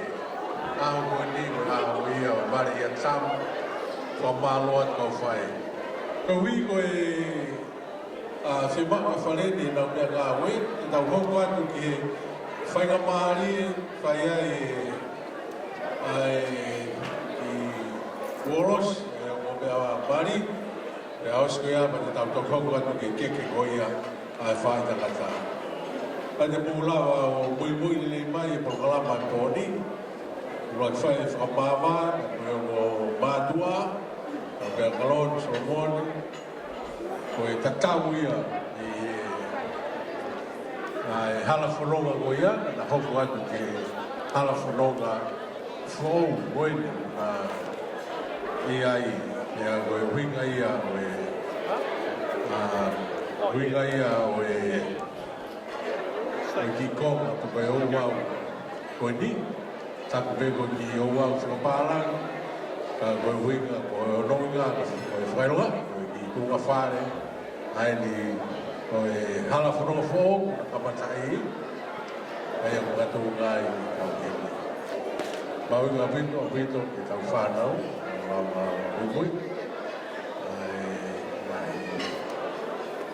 whiriuriwat, koe hala whanonga, kai taimu nau whango mai ke mātua, kai taimu tau tukua kia i nau tō, ke koe whainonga, ke oe i whasene nei ake. Koe taimu te nau hoka te nau tōro, whanonga, ia ke nau tōro peo, kai ki tau kawa ia ki tau tōro mātua. Kai koe ai whakau kuia, e hauni. Ai whakamārola ki ngau whaskau, o ke i mea wholoa he, ko ui ka whalangi koe, ko la vei peo koe ka whanongia whainga fua. O ko mea wholoa e ni, ka honga ia ke ki whamiri tua, masima koe ni tai loa. Koe whakakau ia, e whiwhi. Kai ke toi aia mea mau inga ke whamiri koe a koe Latu. Koe ia ku mawinga pito mo ke mea wholoai. E whae koe ni koe a Kalonikakala māloa kua whiwhin, kua whae pe mai siwa tā mo kere maka, pe he ke he manghau kalu. Ka kia area mo ua, me motuan, whawhonga aki ai whamaro, mo hui koe whalanglang, pēa mo e mare a tāma o pōni. I he taini mini tau momini tini hen, ka mata ai ki whalanglang koe ni, ai ka tau luna ia. Au sia, ni tau hoko atu ke.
To me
lava ia e whakalanglangu ia ki kumena kulawi kia nai ange.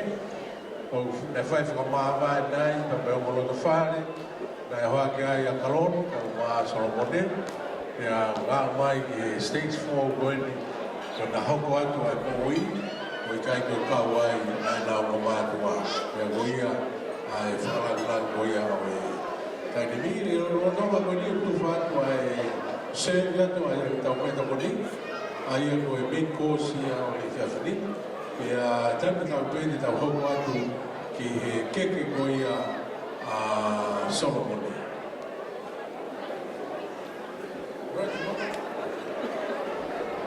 As you can see, dinner is being served at the moment. And now we are up to the stage where Solomone's side is going to present their gifts. Tai mene o ngahi e whawhonga e whakawhae koe a Solomone. Siria mo kautoro e ai kawhiwhine, nau lama mai ka mi Lucila. E whoki ki he heni, ai tapaki e ke.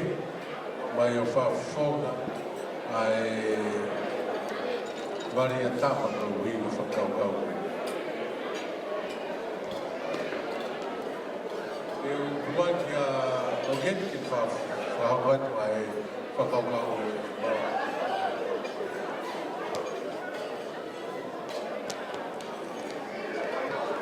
Tulong. Tulong. Tulong. Whakatulong wat. Moi aho moho tala. Kai tuku ke fine motu atu anu. E whakahoko atu.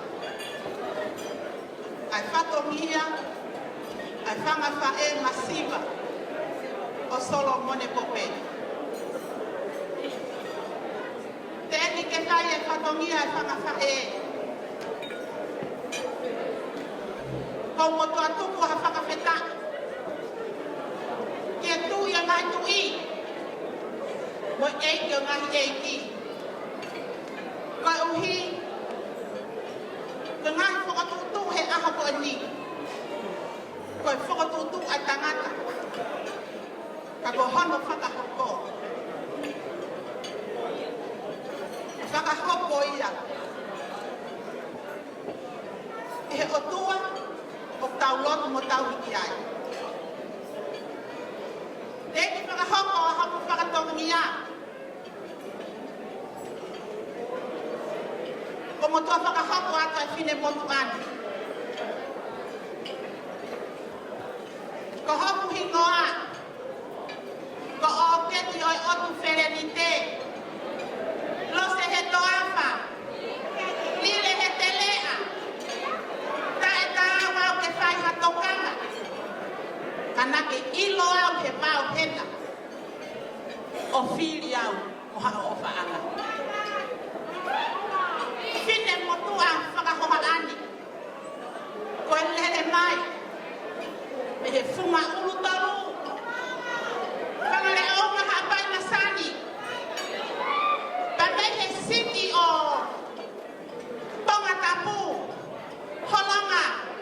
Tutu anakama. Ko e whine motua masiva ia. O whakahoha he aha koni. Whakamore more atu, kau taula eiri, oi aho ko eni. Nā ai ha whakawhautunga, o ki kai ke tau, mo whe unga, mo lotu. Ko hu whanga atu, he aku naki le rei, nai omi he tangata eiri whai whe kau ane nai.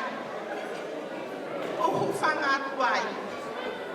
Whamore more atu, paresiu, kuke mea aipe. Koe whangawha e masiva e mia. Hala he whika mo lau konga. Nā kurea ke he tama. Kuke osi ilo pe, koe wha e masiva au. Ka lau ke he koloa. Koe ango he masiva.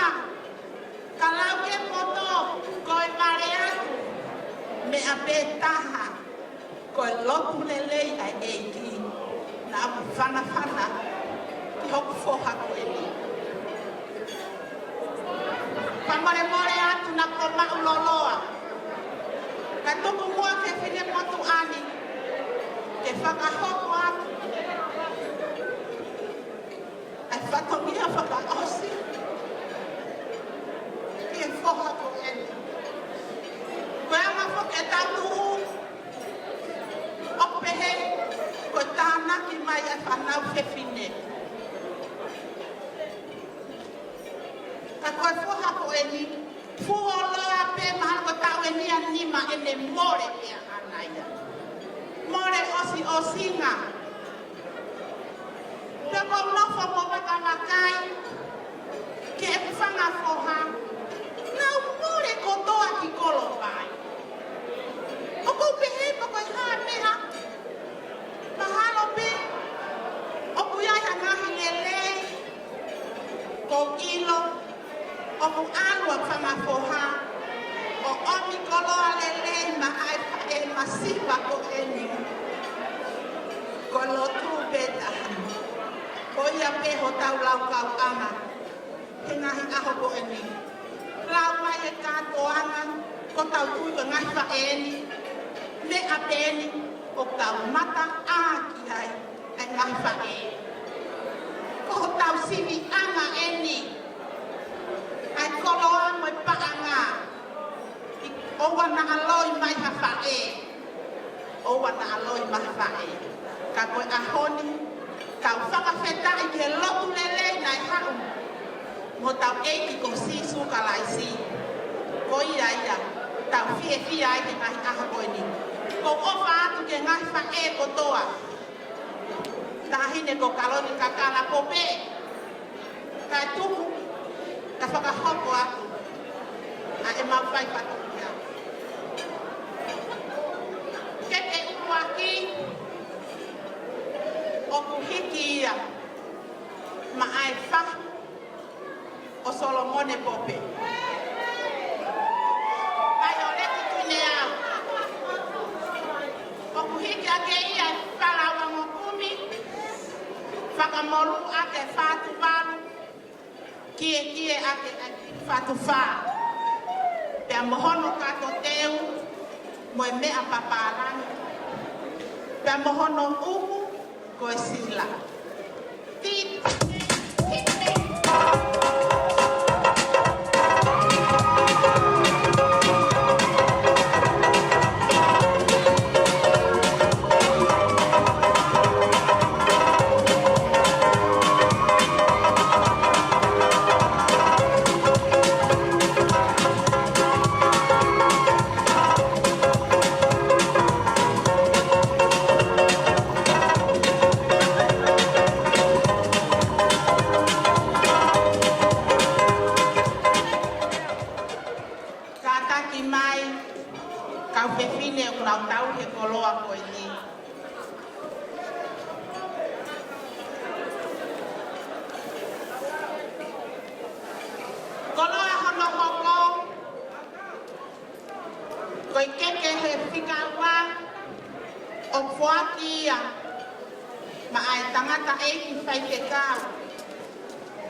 Oh, yeah.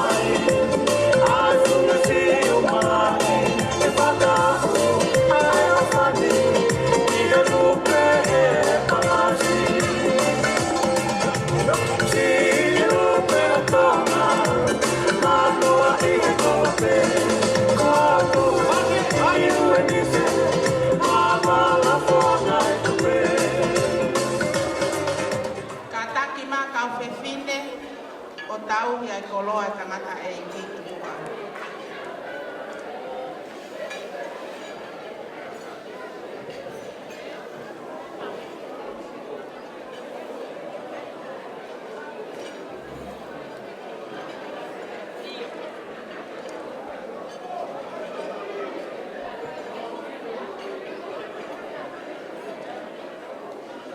Hono tolu o ku hiki a makai whai whekau se Facebooka. Whala ua ngokumi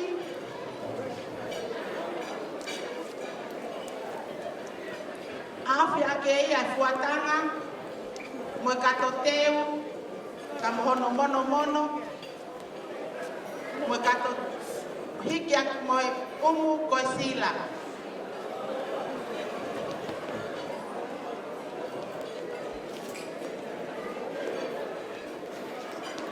Keke ono tolu fuaki ia ma whai whekau se Facebooka.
me hiktanga e mama o Siria Pope o Keti Ulakai.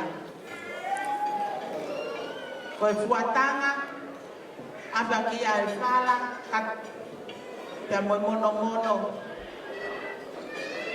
o kiai pe a hono whakafofonga i heni. Wakia maha o Keti Ulakai koe hiktanga o Siria Pope.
to Solomone fai ake pui o sa ko ia wo foha supa papa dei to fare ma ko to ai e foha ko ni pareciu e que a me ai ma o ki lai ta ka pa pe o Solomone o al ose ai te mo ia o ki fala fihu to mo kumi fala pa amo pa mo ki na ko ni ko ene fai fatongia faka ose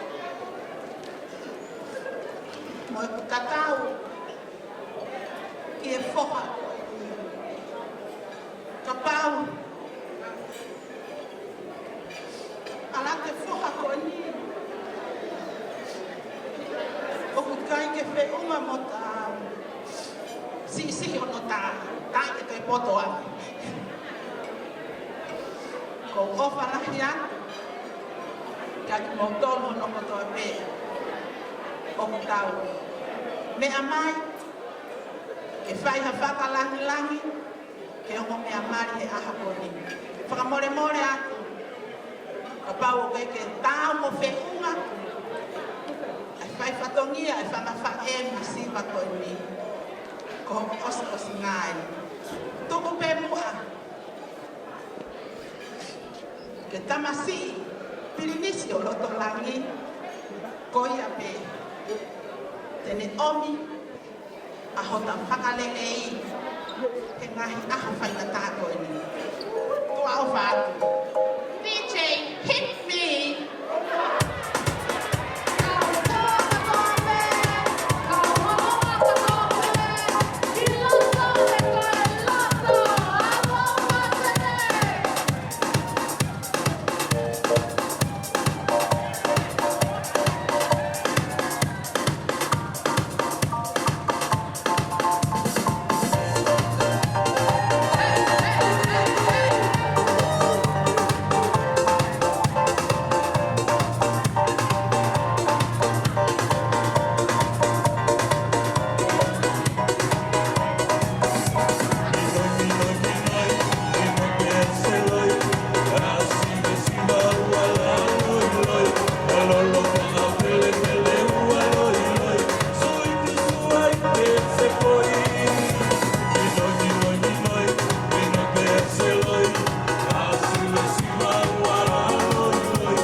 Solomone. Kata kena dia kita kau kita fakir.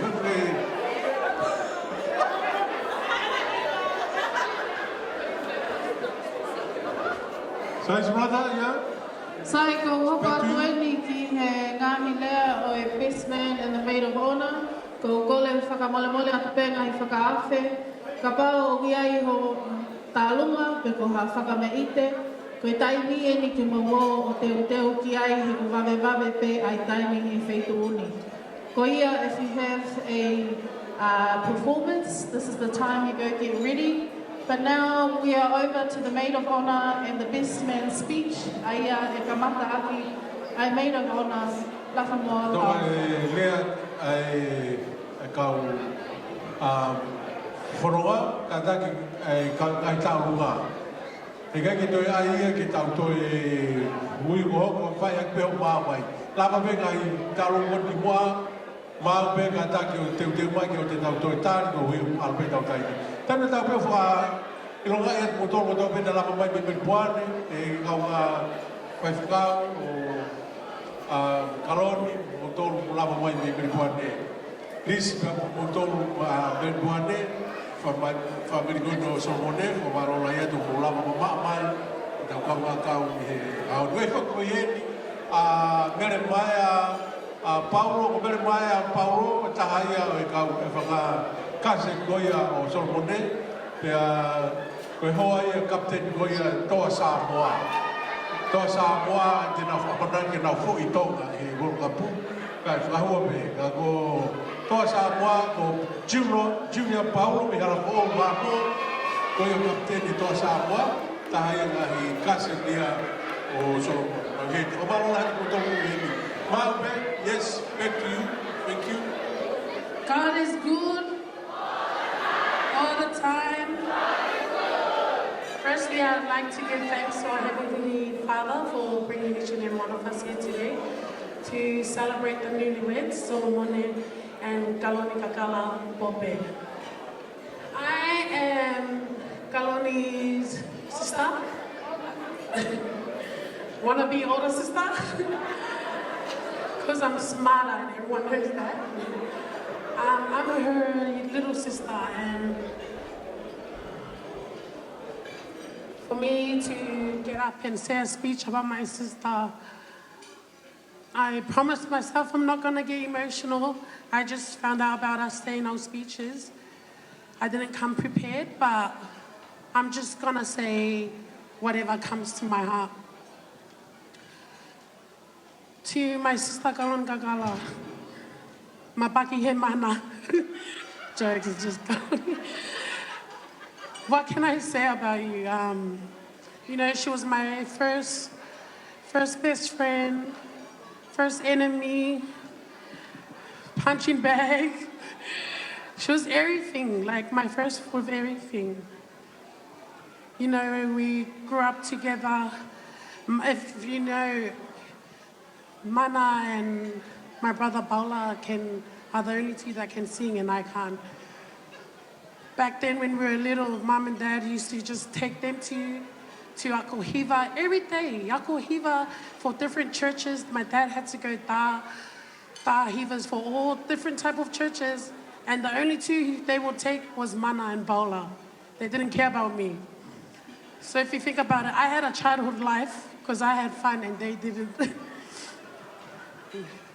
Anyways, to my sister, you know, today it's finally done. You know, all that stress we had since the engagement. My family has been stressing since the engagement. You know, on my brother's wedding, we used to just eat no tolo for his wedding. This wedding, we ate KFC and everything, even though we're stressed. And Mana will come and tell us, why are you guys eating all these food, but on Paula's wedding, you just ate noodles. But if you know my sister, she's honestly, she's beautiful in and out. She's the biggest matatangi. She's hoko to her namesake, matatangi. So Celia, anything, pu ipe koe Kalonikakala. She's gonna cry, but who cares? That is her job. She's the biggest sook, but she has the biggest heart. And honestly, I wish you both the best in life. I love you both. And about time, you know. It's been how many years and you guys two have finally put a ring to it. And to our tamasi Melipoane, Solomone Pope, welcome to the family, Mone. We've loved you since day one, and we can't wait for you to come to Melbourne and do Sadeki's buhi. No, Malo and ofatu to you all and have fun.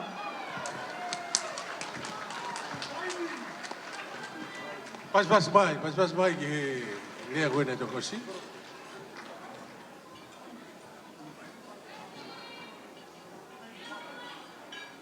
Hi guys, name's Lausi.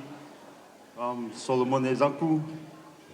You're probably wondering, probably thinking that Mone looks more like my uncle. I want to say, first of all, say congrats to Kaloni and Mone on their beautiful day. And thanks to the family and friends of both sides for coming. Mone, where do I start with you? Rick, we've been through it all, eh? Together. Docs, Mone, you were like my little brother that I never had. Rick.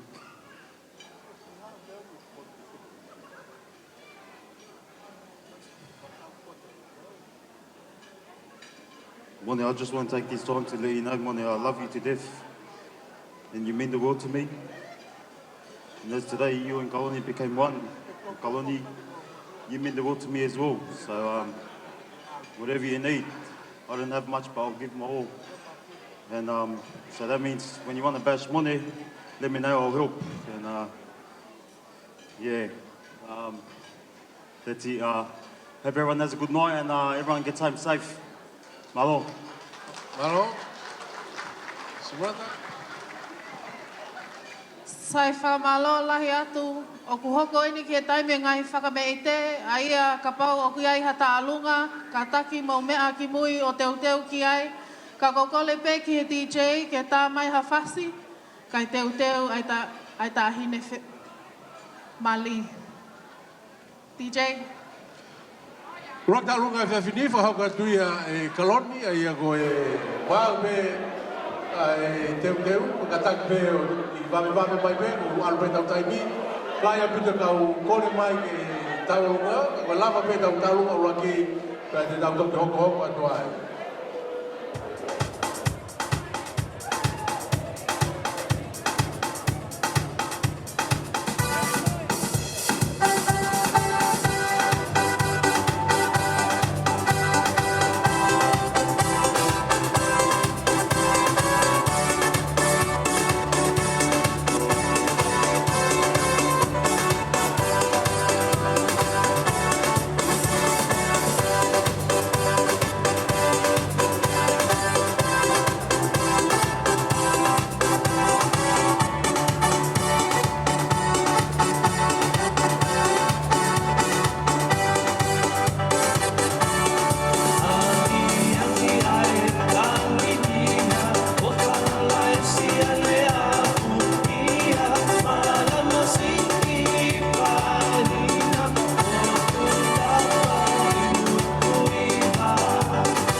mawhana o e whewhine.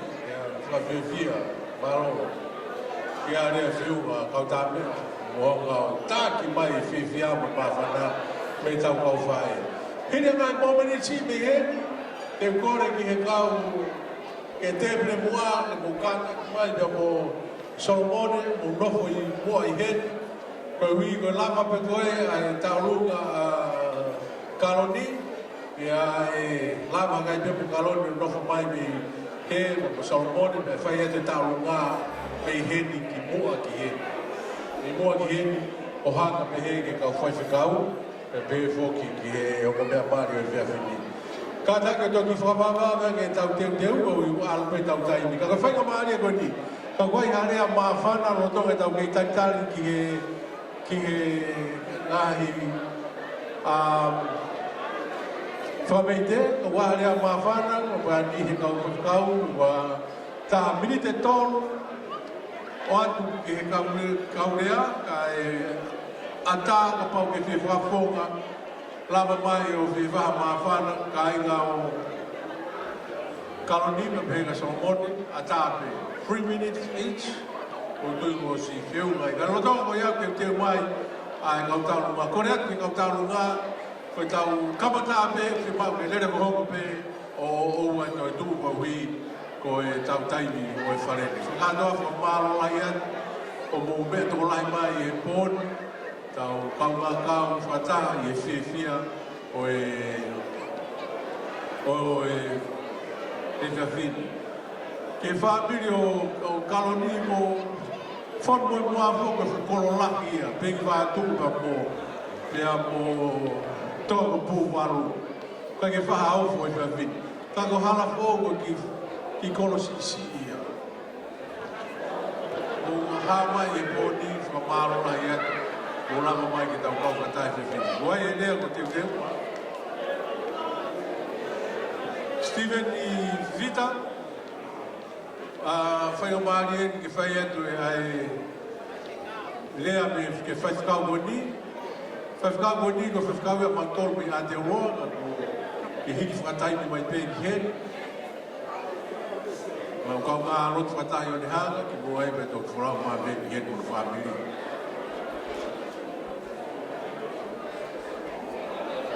Tapu ke awhio e tua tai hā mai. Ko whatapat ke whanau kau mai whamopuna hau eiki. Whatapu atu, paksionas kau mai hamatapure.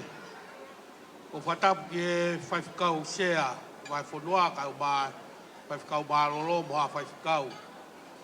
Pea ko whatapu ke talavou, pea mo e whilemui, o kuhinga ai ai tau whataha i he whiawhini. Whatapu ke MC o e honi pia kou kore ke whamarumaru atu. Te tala whatapu kakato ko kamata ki ai whiohi anga whakakoloa o e honi. Ka tā ke u talangofua ki he whekau ko omi māku he hoa koeni. Ke u tū o whai ai lea o whafofonga ai siasi. Ko hui ko e talavou pia mo e whinemui koeni. O kuhinga ai e tau kātoanga he ahoni. Ko e whanau tamai ai siasi. Pia ko whiawhia e honi ke u whafofonga atu Solomone. Kai uma o hoa o whaanga he honi. Ai whiawhia, ai siasi he tāsi pinga lelei. Ko mo whai he honi ko hui ko whanau tupu ai siasi. Pia ko tui ko e talango fua kakato ko mo whakakato he honi. O kia e whawhonga atoa i ai whamarola. Kai ki ngatai ko whawhonga atoa whamaro. Tatai whawhikau sea, kau maa whawhikau maroro, mo kau whawhikau. I whainga maari e ko mohanga o whawhea ai. Mautoru ke maulele mai o tau kau whataha. I kātoanga whawhiawhia o e honi. Ko nofo mau pe e taimlahi o whiwhiri. Ko haa huinga nai whai e si sua le uraki mana i he mari i kena i kāreri. Lahi pe ngahi mea nai tonu ke whai e si sua le uraki mana. Lai to tonu ke mana I hale wha mo ui ha mahaki. Kai whiri e si sua e mari I kena I kāleri ke whai ai a ele fua mana I he misiona I le hoko mai ki mamani. Pera e uhinga pe ia, ko e mahu inga ia si su he mea ko e whamiri. Pea koutui ko e whamiri fo ou ko kamata hai ahoni. Mahu inga au pito ia, o hange ko tau tala I whare whalau maari e, ko whai he tangatai whai whakau maaro lo me whai lotu he ahoni.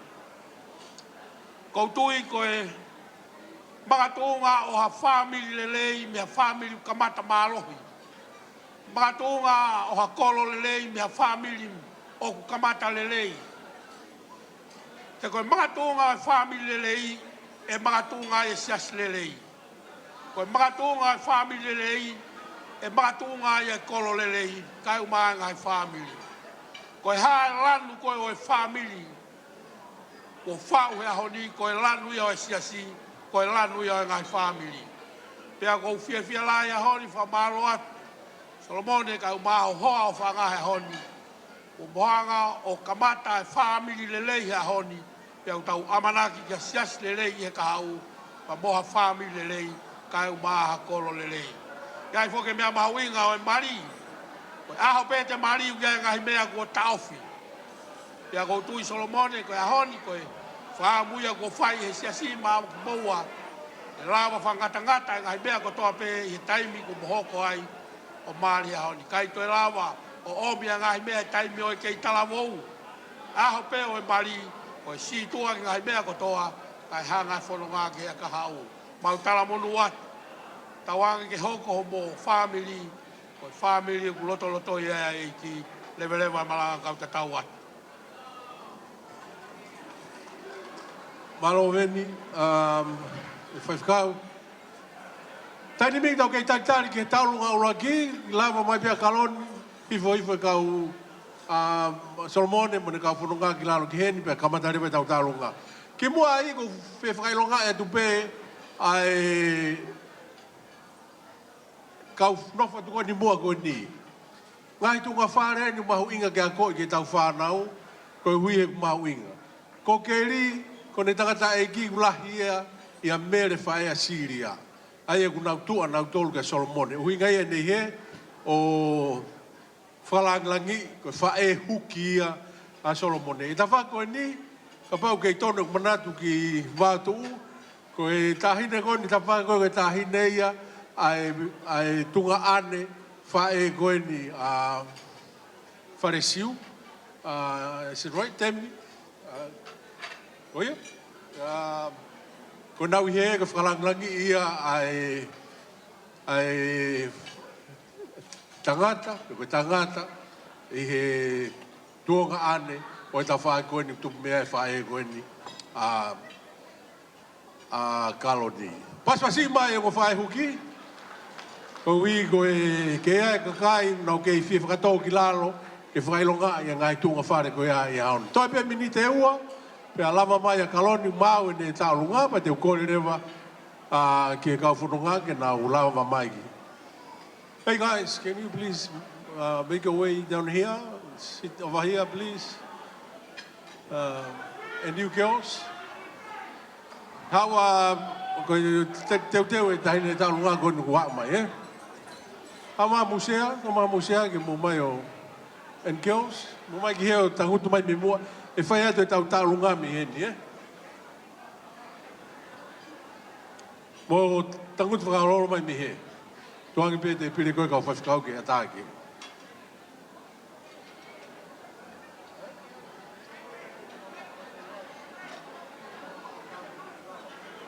O mai pe kinalo takta nofo pea mu whetu pe he ka e hau koe mone ki he.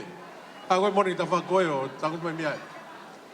Hifo mai mo tolu pamu fia nofo he fia nofo hai pau ki kai pamu. Pai no weis. Sai oku mau mai ai ta'alunga Honoluluaki. The first dance is officially ready, so we'll just wait for the bridal party to come down. So if you boys can grab a seat down. Yeah. quickly grab a seat. Mone, can I get you down here to the front? Mone.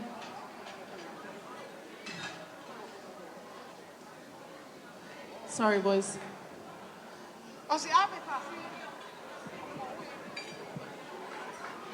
Ai ko os mau mai ai ta'alunga whakaava. Koe mau. Whakatulo watu. Pea kōkole. Pea kōkole ke uhu whanga he talakakato e lotu moi whanua. Kai whakahoko atu e ki whatongia ko e ni. Ko e tau olunga ko e ni. Ko e tau olunga e ni a Kalonikakala, siu Taufa, si ope pope.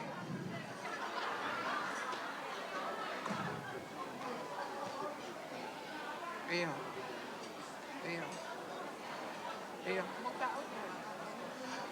Ko e tuanga e tau olunga a Kalonikakala, pope, ko e whala wongo kumi, au fiake e toka wanoa na e osu whakakato ia i Nusila. Ka taki kau tā mea mou tau tui whakau asi. Malo. Ko e teki e tau olunga a Kalonikakala, pope, ko e paanga e ua afe. Ko e whasi tau olunga o Kalonikakala.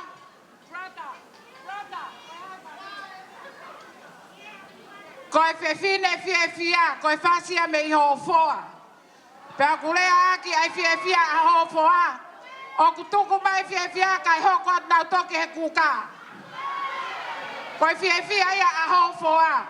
Alu pe whiewhia kau whewhine o au ki hai. Ko e kau tā mea, ko e ngahi kau tangata na nau si lava mai mi meri poane. Tuku ke he pe ki whae tangata vai a Kalonikakala, ko anga kehe o ku kau he tā mea. Ko le atu ki he whahu, mo e iki maama o Kalonikakala, siu Taufa, si ilia mele tamanika pope. Lava mai ki loto, o hui e teki, kai ata e tau olunga a Kaloni. Solomone, si o ke pau, si o ke mau.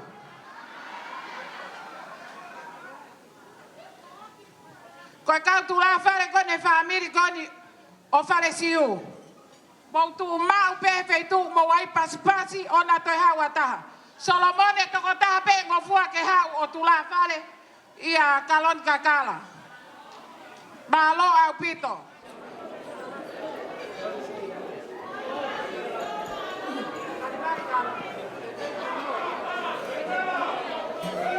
Teteu Kunau.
whakamaro lahi atu ke kau whewhine koe ni. Hoka toi pē ka taki māo koe whahuani o Kaloni, ai ko mere, sin mere. Kaloni la, ko ia hau atu taruma koe ni.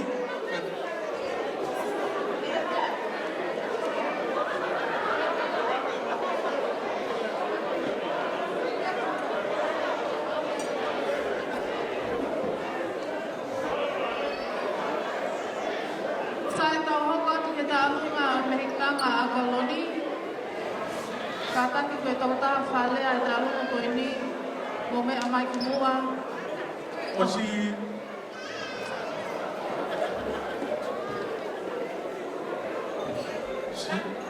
Sai te kohui koe, o si māu mai e tarunga koe ni ia, kataki whamore mone tuke na hoka tōre kāre kore ka mohe.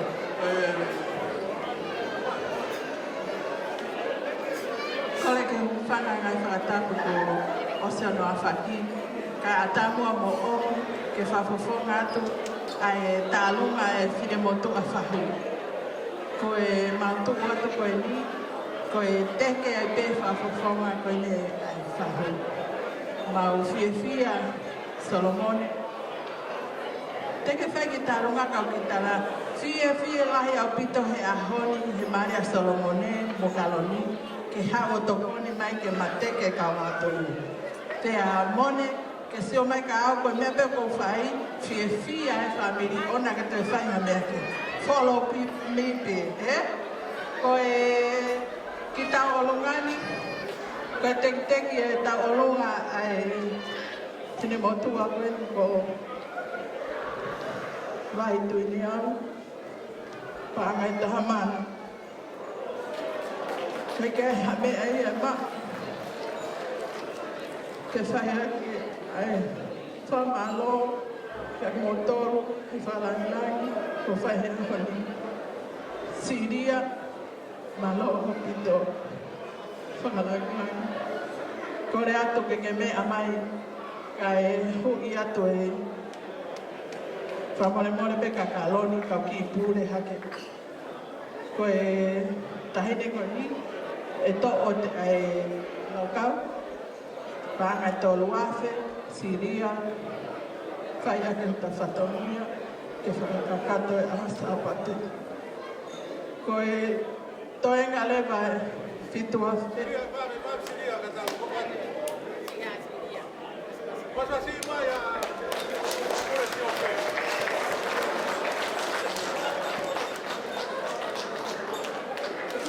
Avere vai toenga, Solomone ka kahabe mao, Tonga ka maa Kalonikakala he ka mata e whaniko o malo. Eke hau kata tālunga tu mua ke ki whailonga i atu ai tālunga koe ni a vai. Vai.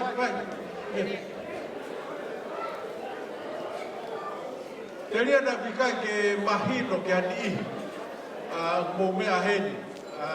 Me he i pē ki angai kunga whare, o whikai ke huinga, o ku whahu ai a vai heni.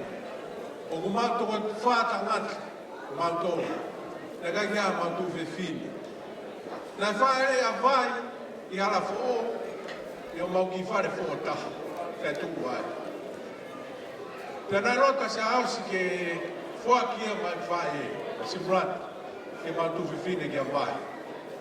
Tupaka mai, ui e whektakia sa minata moane, mahe ke na wholau mai ki heni, ki asleriani, o ngā au e whawhai whakau ai. Aroanga rewa aane o kore mai, toi kore mā vai, ke haka, ke na uo mai ki heni, ke maanu whaini maari, ke hau a koi heni. Uhinga ia, na o tupaka e mau whae a vai ki hau. Nā kai ko ha tukua ke whai ko fua. Ke nā ilo pe vai he taimi koe. Nā mau map, ni mataha, kai fua vai he ni mataha. Ko wingo kai ke loto, ma whine ki ke tangia vai. Kai ke, ko ki historia no uia, ke winga, ngalangi ai e siop, o silia vai, ko wi, e nā maulau tu whewhine kai. Ko te ke mata ngalo ia i a mautou. Ka neo na e wholau mā vai, Kuku whainga maari ka koutui, na e tonu pe ma whae, ke tuwaka mai ke waka ke poto ke mate mo. E ka pau na nofu hala fo o, ke lo ue whato o ma fua kolu. Ka koe uhinga ia, koe hene a whalanglang koe ni whae siop, Siria, kia vai, kia koutui o mahino ia ke ngai tunga whare, i hala fo. Leo na e masiva, o mau ki whare, i kai ko ia, kana lawa vai, ko mau ko roi. Whamaro atu vai, ko wingo ke manandeu ke whainga maari. Whamaro foki ki ane, aia ko ane ka tuwhewhine ia se aos, ke hoa ko ia vai, ke hui, ke tuwhewhine ki ai, a te uhema. Papa ko tuwhewhine me mau tolu ki ai. Ka koe whakatoa ane, whamaro lai ane, ko roto le lege whai whakapona koe ni kia vai ko rau pe pūre pe ane ka koe kai ke whewhe ko vai pala ane kai koe ka koe ane tau whewhe ane maro pe vai kotsika kai mai whasi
Kalonikakala.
Kua mai ke nā luma hoko. Aia koe whamini tamai. Ai whae a Solomone. Ai whamini hei tanga a Koloni.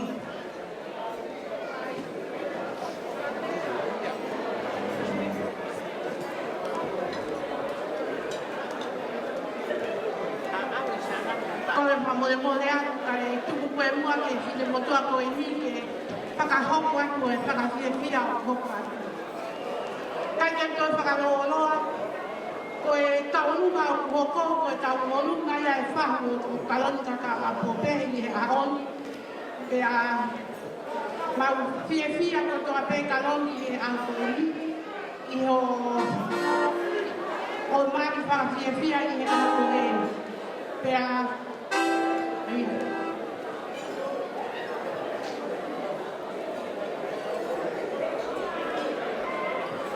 koe tek i o tahine tau o lunga ko ki tola pe ta.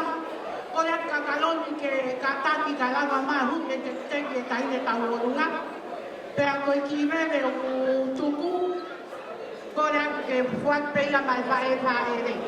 Koe a pe maro.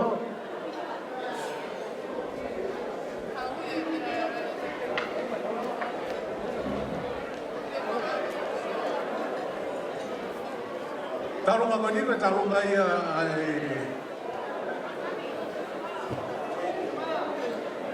O me kanga o Kaloni, e o vai.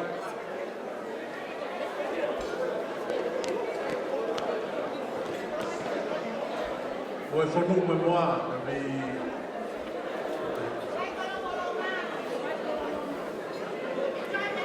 Sai, ma...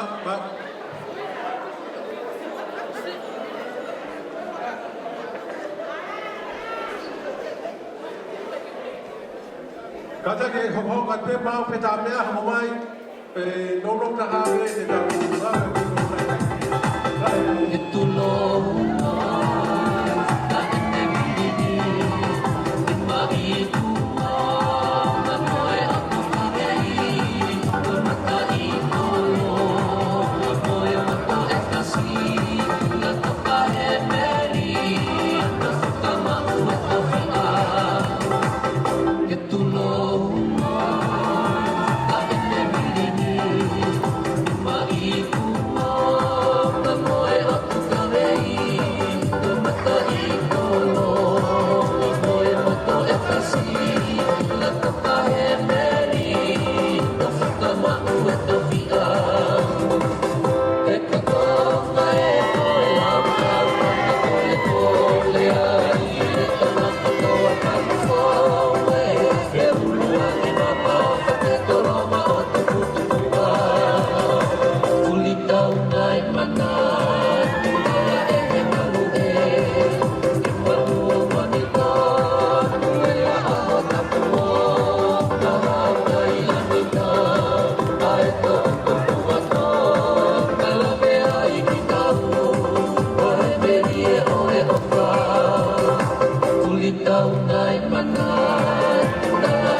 Entendeu?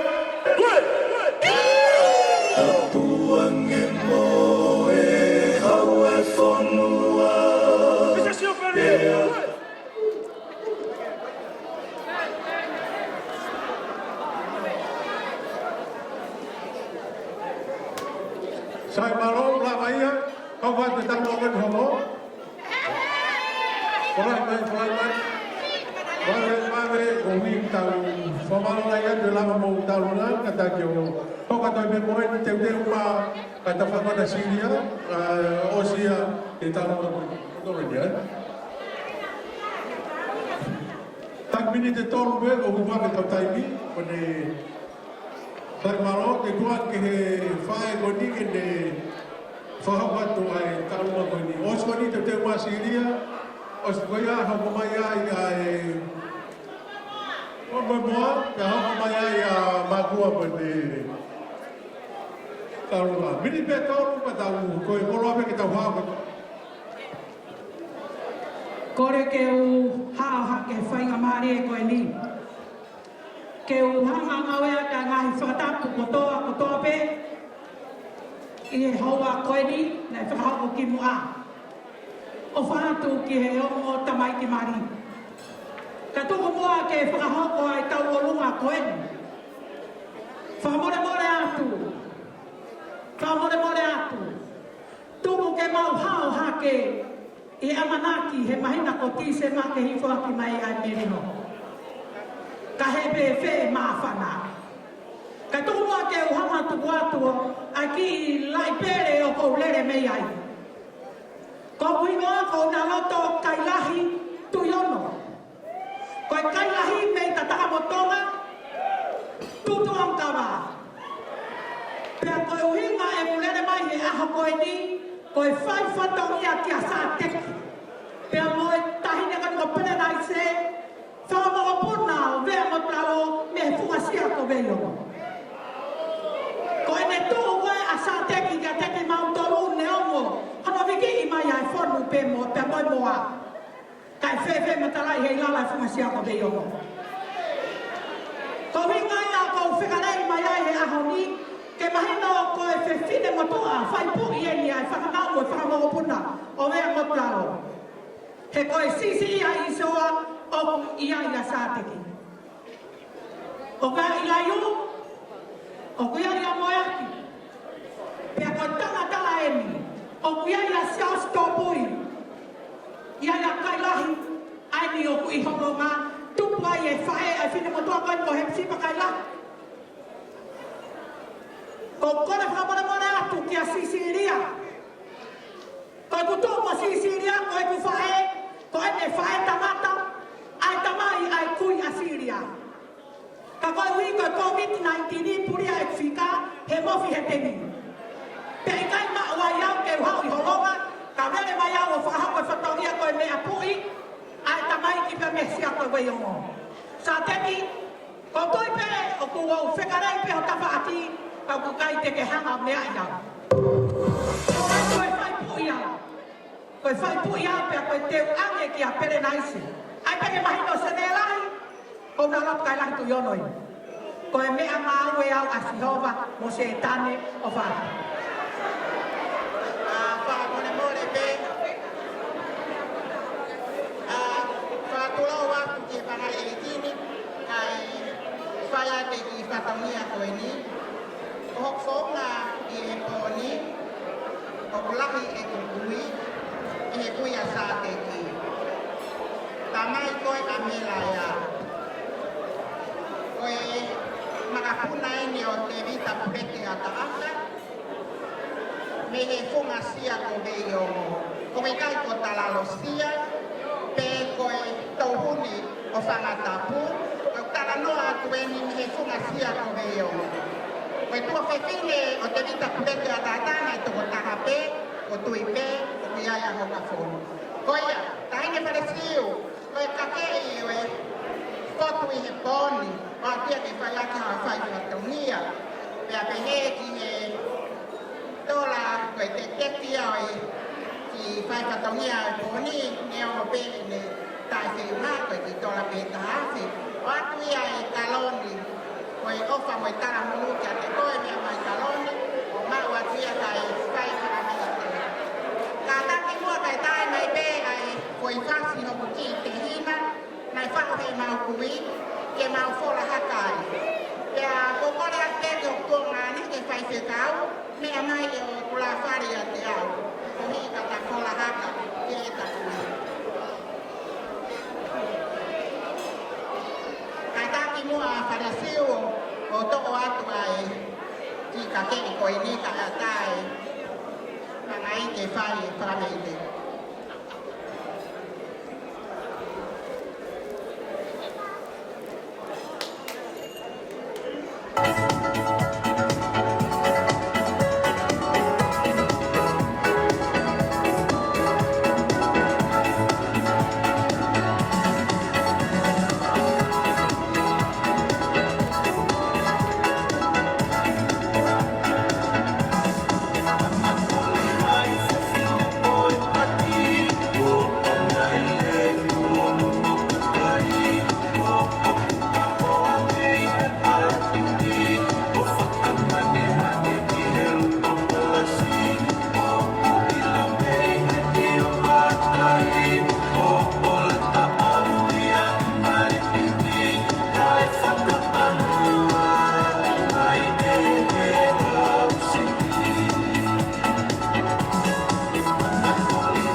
Pamare koe ki pepine pakamete a koe ni koe pepine ia tamasiko ko atatamu la balu.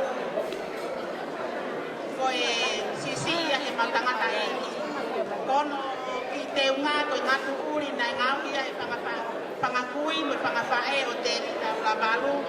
Kono ka hoa ko whakaotusia he ilala, tui me he api ko homa matala, paki mo to i, taloni aki ia, ai whao nei tā me i olo, he liku o whakalava pe tata o ia i e whanga ko whanganari. Ko hono teki, whakaotusia he ilala mo e tuaniu, na ha alo ia me he niu mui o api uta ko whakalava. Kaya mo besa ko besa ia na pagaba e me pagausia e lala o tui o feta aki pe amusia me hia po e api ko pagalaba ko hono lolo ko lolo takai potea mokoi na ngavia me ne pangakui kui ua Kristina ko toli me he api ko ko matala paki mo to i o fatu Kalau tak mea tu pa mini de ta. Tuanga ko aki ma fa e fa ere malo. Malo. Vai, DJ, que tu muito mais, não, assim.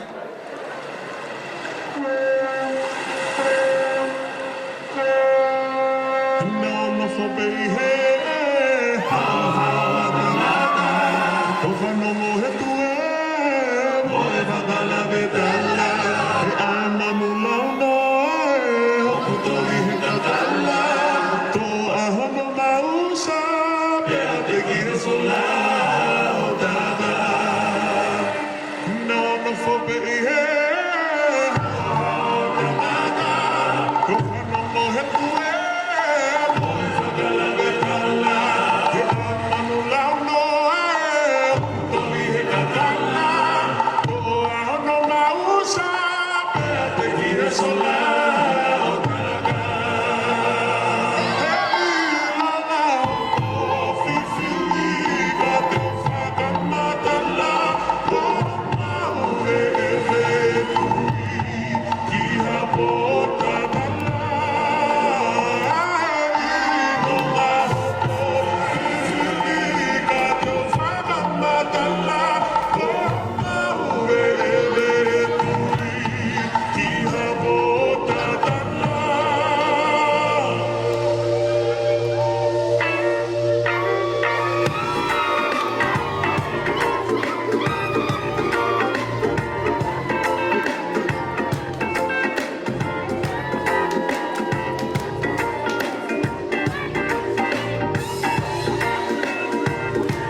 Whangakui mo e whāpiri o Kalonikakala ho katoa Margareta ka mo e nau tarunga pea ngahiri tarunga ka Margareta e toi hoko mai mo e tarunga na moana pea unang tonu mo sumarea mai ke nau tarunga pe tarunga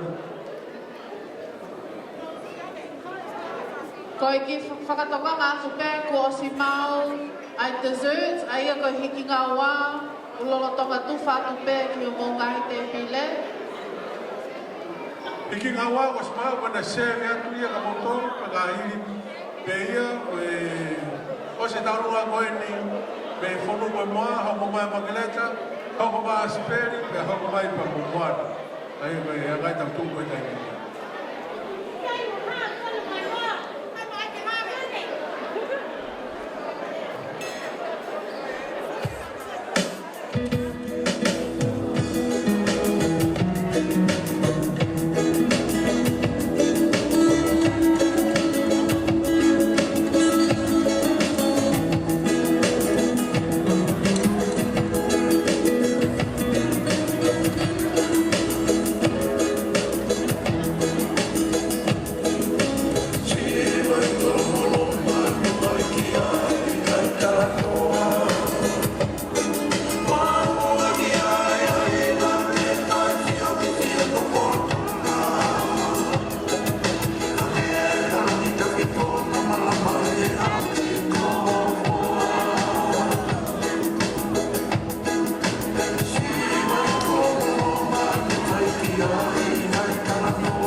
Kata ka Moimoi me am toi hawa ta le ba he nga mari ko ni ho ek makai ka ku kai pe ka ta ata hai ai fonu mo mo ko ki mo to ko ni ko persona ke le la ba ki fa fa ka ta fa tong ya ya ko ni to lo me afanga ho ek makai ka ba ka fa ska ko ku ta he ni he fa ko ni ko ki ta lu ko ni o ko tu ma tu a ku na he ni he ma tu la he kui ko ba sa te ki he ta ta ki aku hen ai tu mama tu hen una ba te whakakato hona whatongia ia sa te kai uma ai a faresi walo mo nga ka to ko fai hanga fini ko e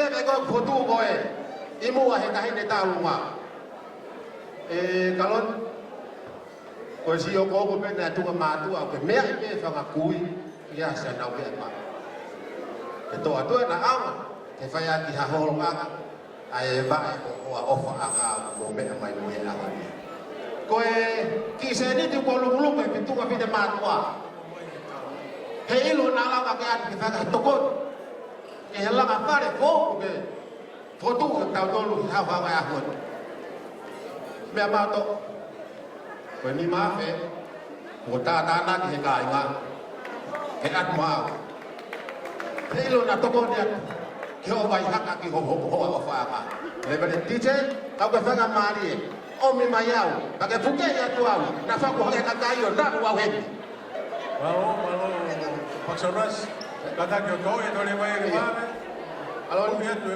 me ko ni ko mo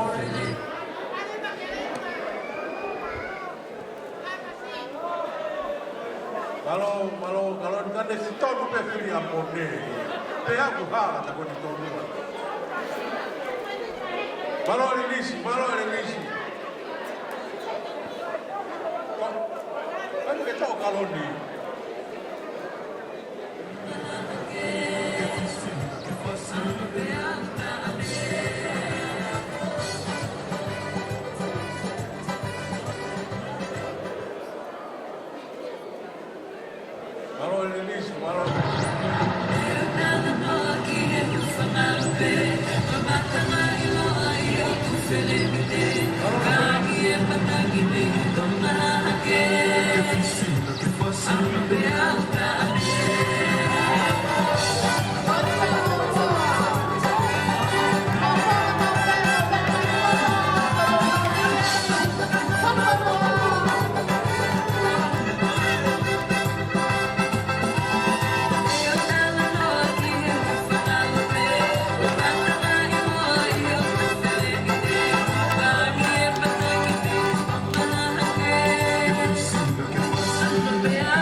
Kamu kai ka me fono me moa ko maro ko fae linis mo dor maro bito ai fragi kitama maro fo bito kon pe a ta ho mai ai hapat ko ni ka lu ga ni ma ko pe me a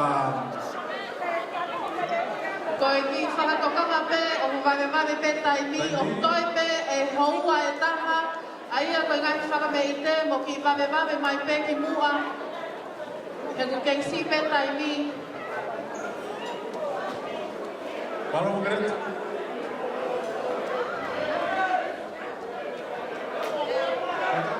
Hello, everyone.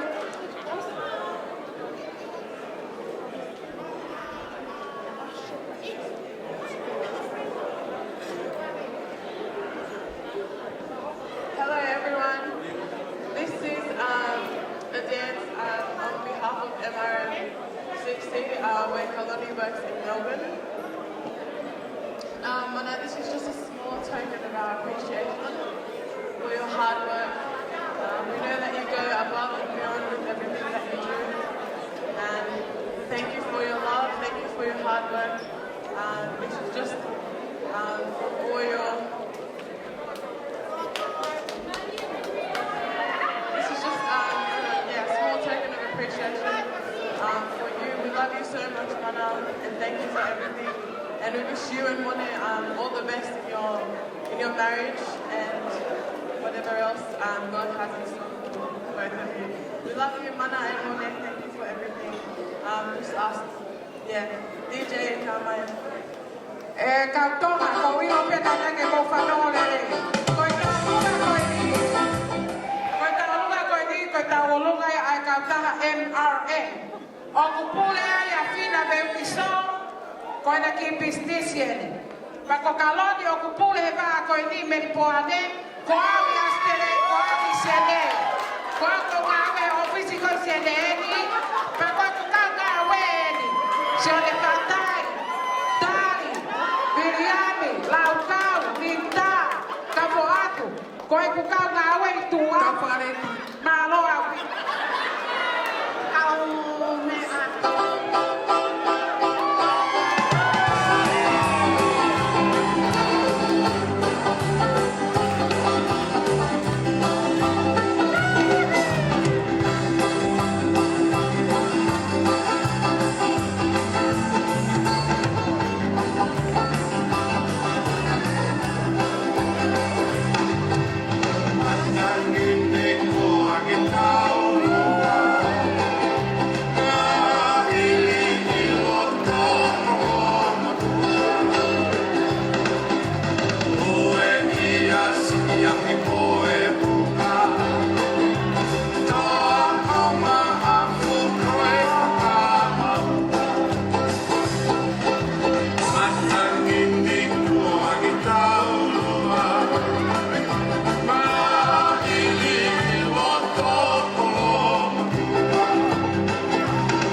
Whamalola ia tu i he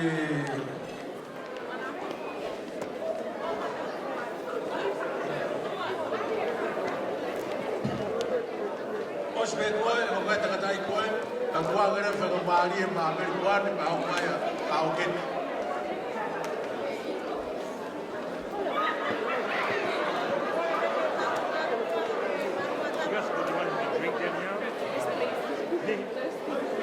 Aina wholai me kona.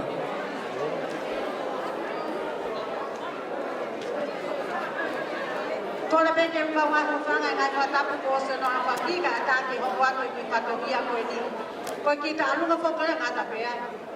Koe ki ta alunga whokore ni koe ta alunga ia pe i me kuane ai whanau a no a sem no whawao ka no a tāpa koe whanga mokopuna pēa o mauiheni Kalonikakala mauturi mui wholau mai pē ia koe ma o whalangi a koe pa pē i whoka Solomone i e whiawhini pēa koe ki ta alunga koe ni ka taki mai Kaloni pa Solomone o maho te ki kumea ka mo ki fo i lore kai ka mau mea maho pēa koe ki tūanga tahine whalesiu ka ki siaha mea te mau mai mau situri mui mai pē ia koe a tuia ke ai ako o matapaho pē i tō ke nui aloa i tua whātu DJ tau mai whasi kata. Ospe io, maa pe tau mai whasi. E mamai ki hano o siki whakala hiki he lopu moi ako E mamai ki hano E mamai ki hano Ki kauhala o tanoa kauhala lano E mamai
whakamaari ko ni pa mo talunga ko ni Solomon whaitangata Solomone ospe ko ia pe tawal whakamaari pa ki whanau ko e ha mo ma me meri poane ospe ko ia tawal whakamaari pa meri poane ai no ki talunga tau kata ko mori te uwhenga pe ura rei ka ke lava o tau kakata pe pono okay.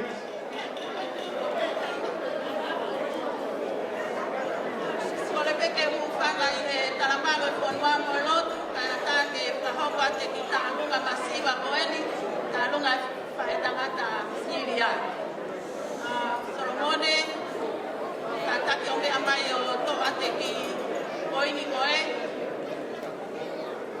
to koni atu to ki family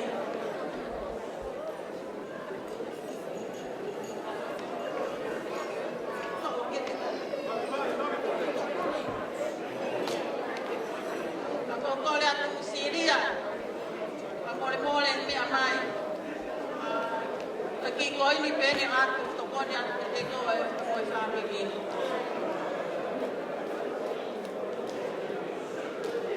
I tola pe ua ke tokoni atu. Malo. DJ ta mai whasika taki.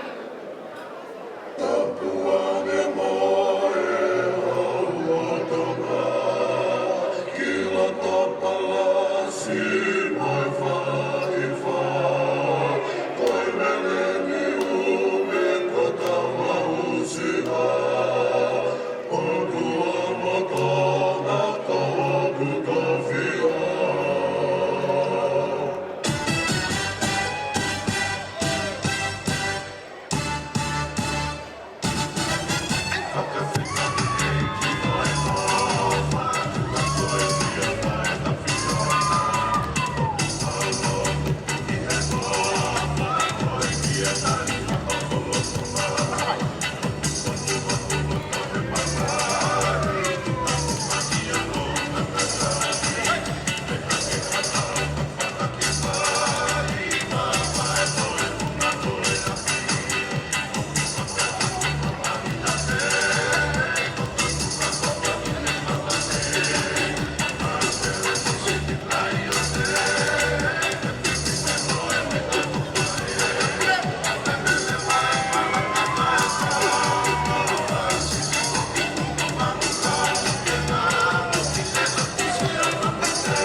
Kalonikakala, Taufa,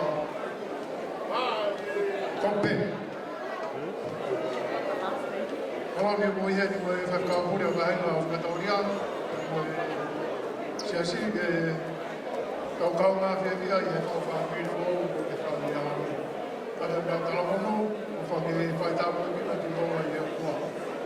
Koe, kora pe kaloni i e lawa mai o whangatai ki sila mani koe o whaia i whanau i kone, whangai whanau.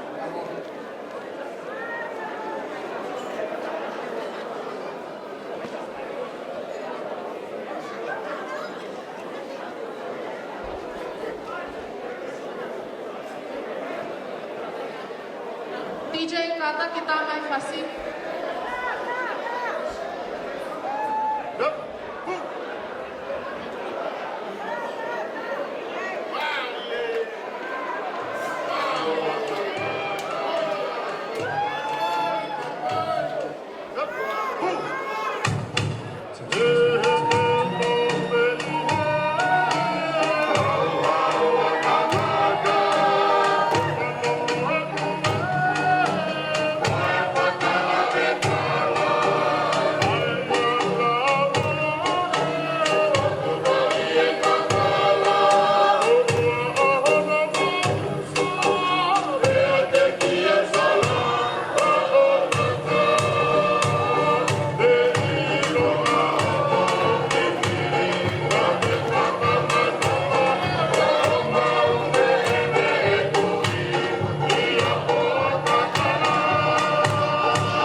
Mini te pēr tōnu hoko atu ki he whakabeite hoko.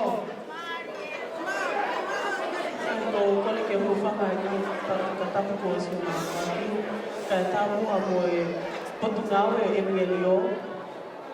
Ke mau whaiha ki whakameite mā Kaloni.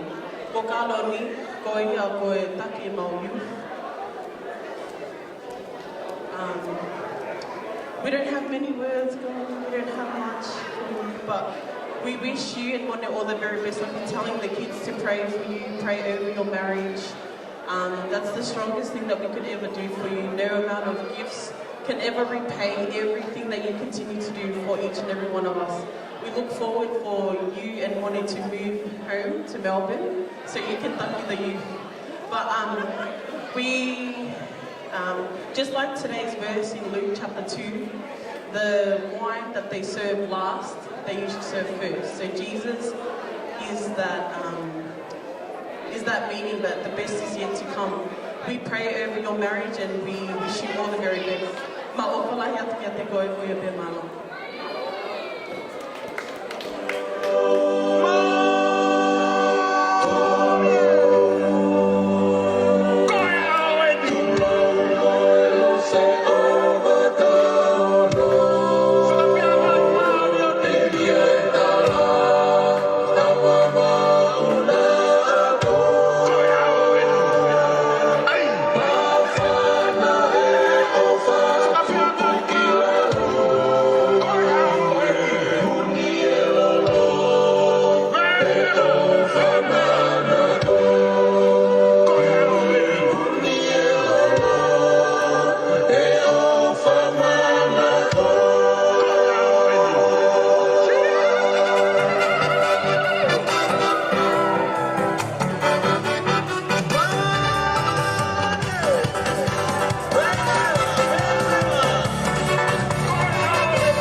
Kalonikakala, kaya habiyay mas.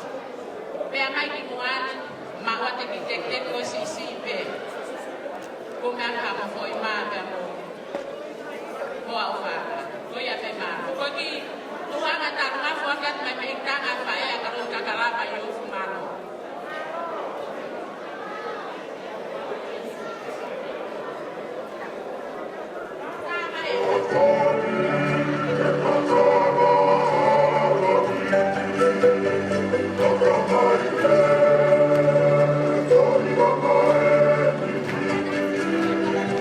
Thank you.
Yo se malo. Malo. Kole ke mau whanga ngai whatapu, kai tuku mua ke whakakato atua e ki whatomia ko eni. Pea me he potu ngai talavou a Solomone Pope. Malo, malo.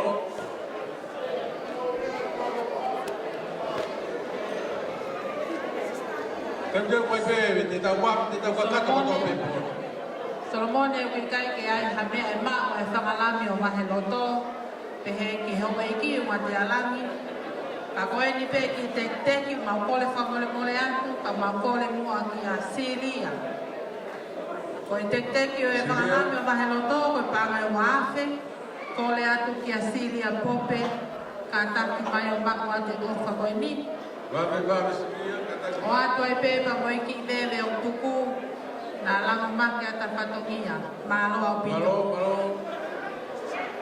Vame mai mone mo kalone tangu mao ke mataku Tonga. Whalakalang ko ni whai katoa ka Paula.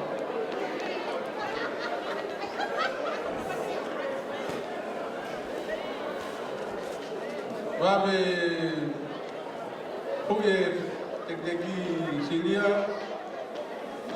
Hospital mga bonita, huwag at ay beki pinay ko pula ko ni malo ni kay kataglay ko talo si tango tuwing na nila. Teke humor ko gilay. After tonight. Malo, TJ, Mauve, tu me fazi.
Malo pito, malo atu.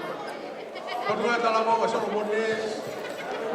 Kaya ane tua malo na ito. Kako fide ko ni wata ni mo. Kole pesi umawe ake whakatapua na ikamata ake a tukuanga o e tapi. Eke te whakaloloa. Pepua te talamu kama kuhina ka mwakufonga. Koe uhina o e whakafotunga o e siafini. Koe Moimoi whalau mai pe i e whae a Kalonikakala i a whalesiu. Oho kuhina o no se pauta. A mei e tuila o su te a mai kura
O se talo ngā mila, hau ka tata ka tai koni, pe hau sika pa poku mai rewa kia au kete. O ia pa pidei koni, pa poku mai rewa ka Solomone ke te tapake. Katoa i tālua koni, kaloni katoa i Solomone, after kaloni, okay? O se kalone wha, tu Solomone tā. Koe loto i o pehe. Loto i o pehe. Ia mila. Mila.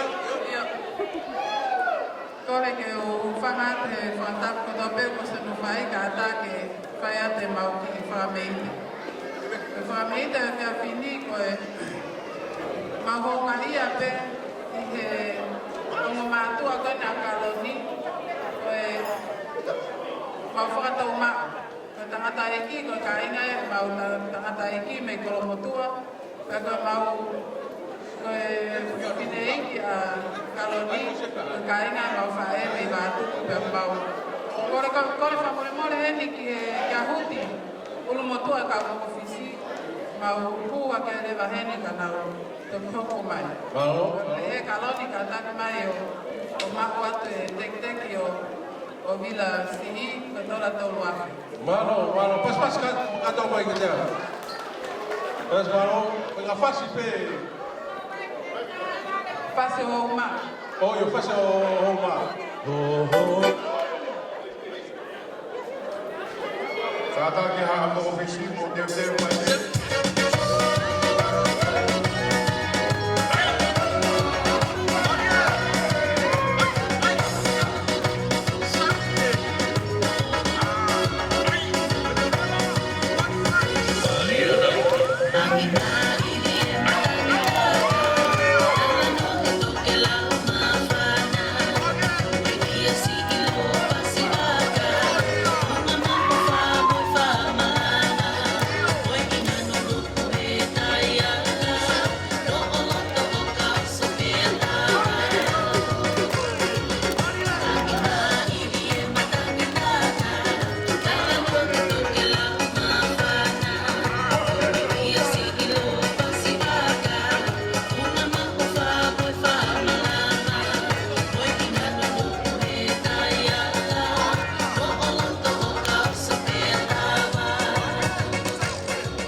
E mone pe pe ke Kalonikakala ya mema ke puimu ke fula na fatongia ke hapai e fama te fafine we a oni a ofata de moa kore ke farisiu me amai o hui te kuno wa baba e ai manu launo e hoputoli hitakala po ahono mausa pe apeki e sola o dada no ma fope i he o dada profano no he pue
Kalonikakala, mapaki hemana si Taufa pope.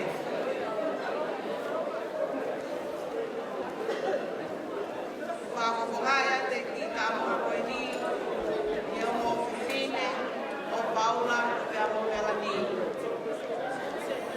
Ai a koe ka Moimoi ke ta ruma, ai whakatungane o mana, Paula si Taufa, Seilia, Sioeli, Latu pe amo chiunia. Mana, te kia na mea ho whakatungane ma. Na pitepeki ko kole aku ki katak famole mole e a mai aku ki kupanga i mafe. Tuanga taulula o Kalonikakala pe a mfalsiuleta moto ota aku pe a Kalonikakala o langi o mafare a moto ai tua fata.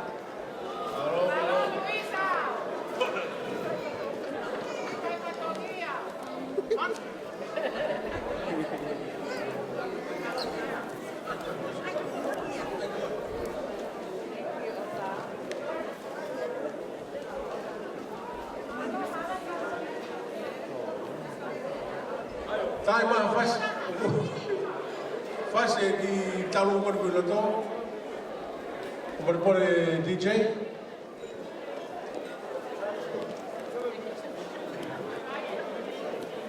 faz mai pe grema ma faz mai fe brani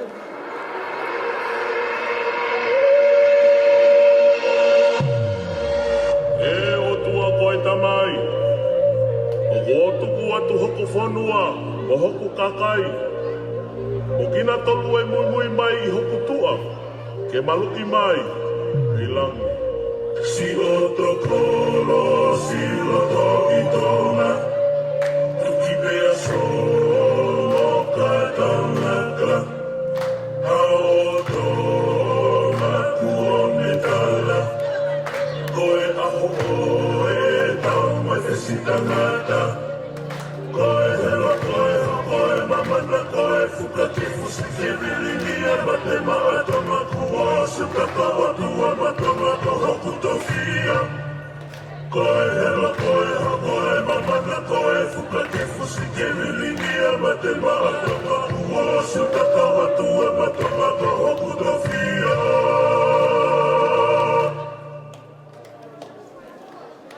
Malo fa malo na yetu.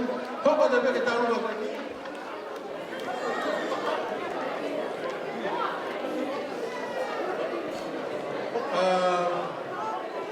Okay. The boys. Posso ver a como tá no coisa. Mal mo fazer boys. Hurry up to be close to time. Okay.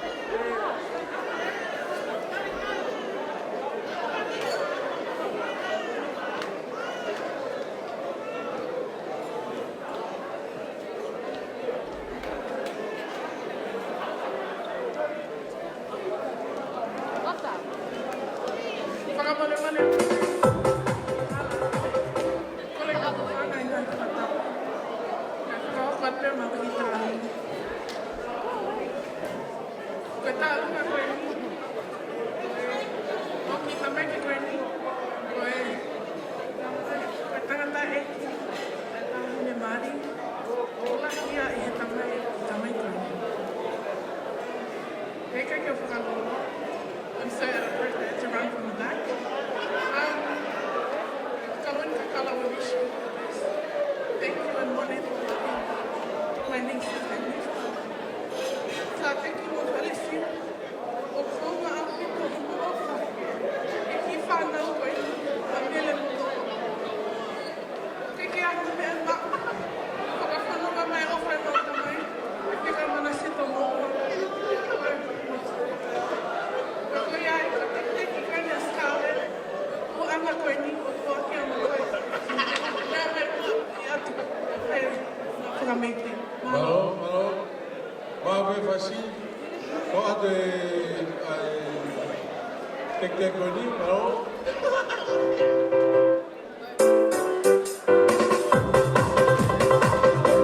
Oh,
ale whenga maare ngoni ma ki tā taine ngani whirei koe ni, ki tā runga koe ni nau si whai, ma mai me apai, e o mai o kauwhatai po e maro.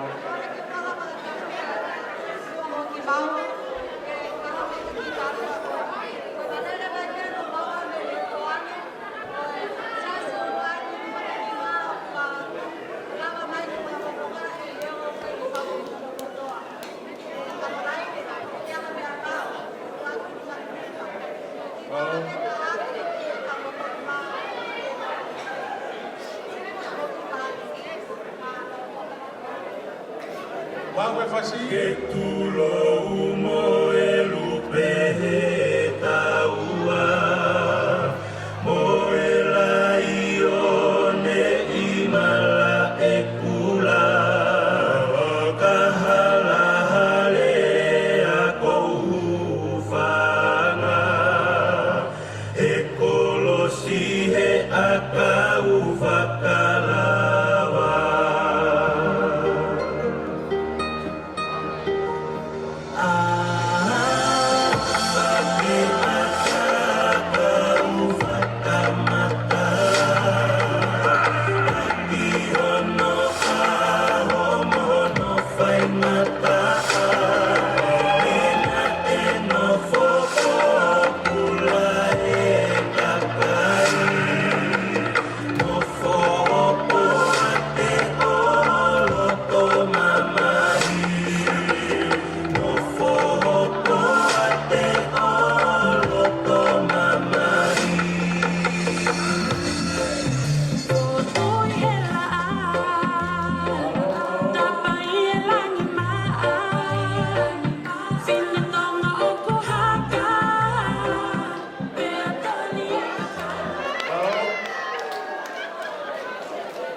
Tola taha i teki koe ni. Ke fuaki a mai o mo whare. Ko e teki o tahine kondi e Nicolen Kasilia, whakamore la mamai o atu mua ki teki e ko whainga maari e peo. Siria whakamore ke o atu e ke si whakata a whatongia. Ko e teki koe koren ka whare siu, ke hui atu ia, whakakakato a ke o whatongia a utoe. Ko ia te taha mea whainga whasi mini te taha.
Thank you to all of Mone's colleagues.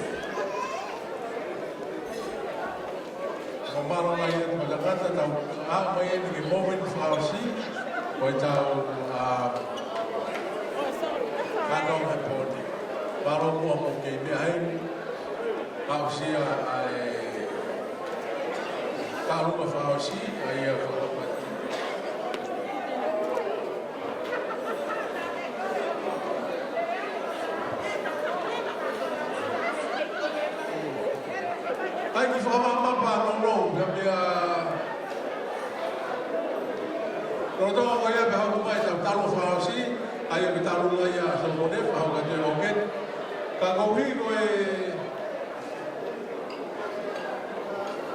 I know that time is crunching, but I think that the New Zealanders can't stop without showing the Australians up. So go leri ka pope as me amai ki loto. Mone, we don't have much. No. Mone, we don't have much, but all the way from New Zealand, we just want to show you our love for 1 minute. We have William Pope, who might be next in line. DJ Taufa Fasi. Our first Pope William. We love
More pe kai. Como que mau ufanga te kai fata ko so na faki. Kai ki hua te le ka ngani we fe ka pari e ko ni. O mo tol ko na te ke mo mea i ko fe hala fu o i Tonga. Ka pa no ka lo fanga ta hala holo mui. Ko ko re ba hala fu. Ko hala fu ko ta ha hala pai pa se ka mata e ai fa ka pilo le mu a kwai. Ko hala fu ya. Hala holo mui hala pai pas. Hala Taufa, hala fatafei. Kinche, ka poke mau e fase hala fatafei. Tai mai, ko koe pena ka mana fina ki ni we. Pete ke ma ko kai e sila ni mata ko ne fata o e ka ni we. O ku ko e fe ka ko ko pure. O pe mai ko ta tai ni na falang lagi ya. A Solomone a ko ni. Ke na lo vina fakauka. Ke ni foki ka mo e fana ko kuna. Ka pe mo ki mo tolu ko to pe na mure hola vanga ke hala holo mui ko hala Taufa ko tau tai ni tai mai ta fasi ka ta mata halo Terima kasih DJ.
Sani nga mga kayo, family, ulo bende mo mabiyo whakakato mo whatongia, siya mo masiria, ako mawhana po ni lava o Taufa, wi ko Konatu ke ngai tunga whare. Tawa mai ke tāru wa whakaosi po ni ai o ko so mone. E toa ka o kete ke te. Au wa taro. Whakamore, e whakamihite whakaosi e ni. Kātoanga, whawhamiri soho, a Solomone, pe a Mokaloni. Whaosi ake ia tālunga a Solomone, ka whakafofonga atu pe. I tua whewhine lahi he neongo, e tau tū whaka urungaanga whakatonga. Kai te wheunga. I whakamehite atu whewhine ki atuonga ane. Solomone, whamore atu. Nanse, kore atu heni, tahine whamu, vai, ea mai ki heni o ku e te teki o nanse, pia kohono ki i tuanga, whaati atu ia mai kai ngani we. Nau i heni, asinate, maea, kataki. O atu mua ki lai taka pāko ni he ri atu i ho mata wharepe. Koia pe, hit chain, hit me.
There's a hired van that's double parked at the back, number plate 1WB1ZZ, 1WB1ZZ. It is a white van. Can you please move it, please? Kataki kabako mealele ni taha tolubi taha ZZ. Okpaka imui ihe ka paka kataki unu. It's double parking. Kai alo ka mea malo. Ia whamalo ka mea Kalonikakala sa mone i Whakamari. Ko le ke hu whanga he ngahi whakatapu o sona a whaki.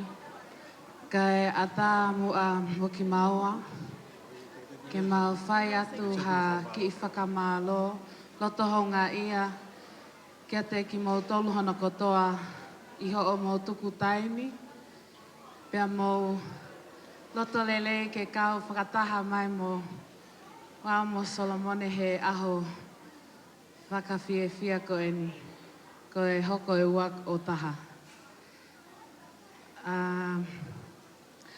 O kuo luaki tuku ha whakawhetai mo hakololia ke otoa mafi, i hene tauhi ki maua. O ne whakaata ai ahoni ke hoko.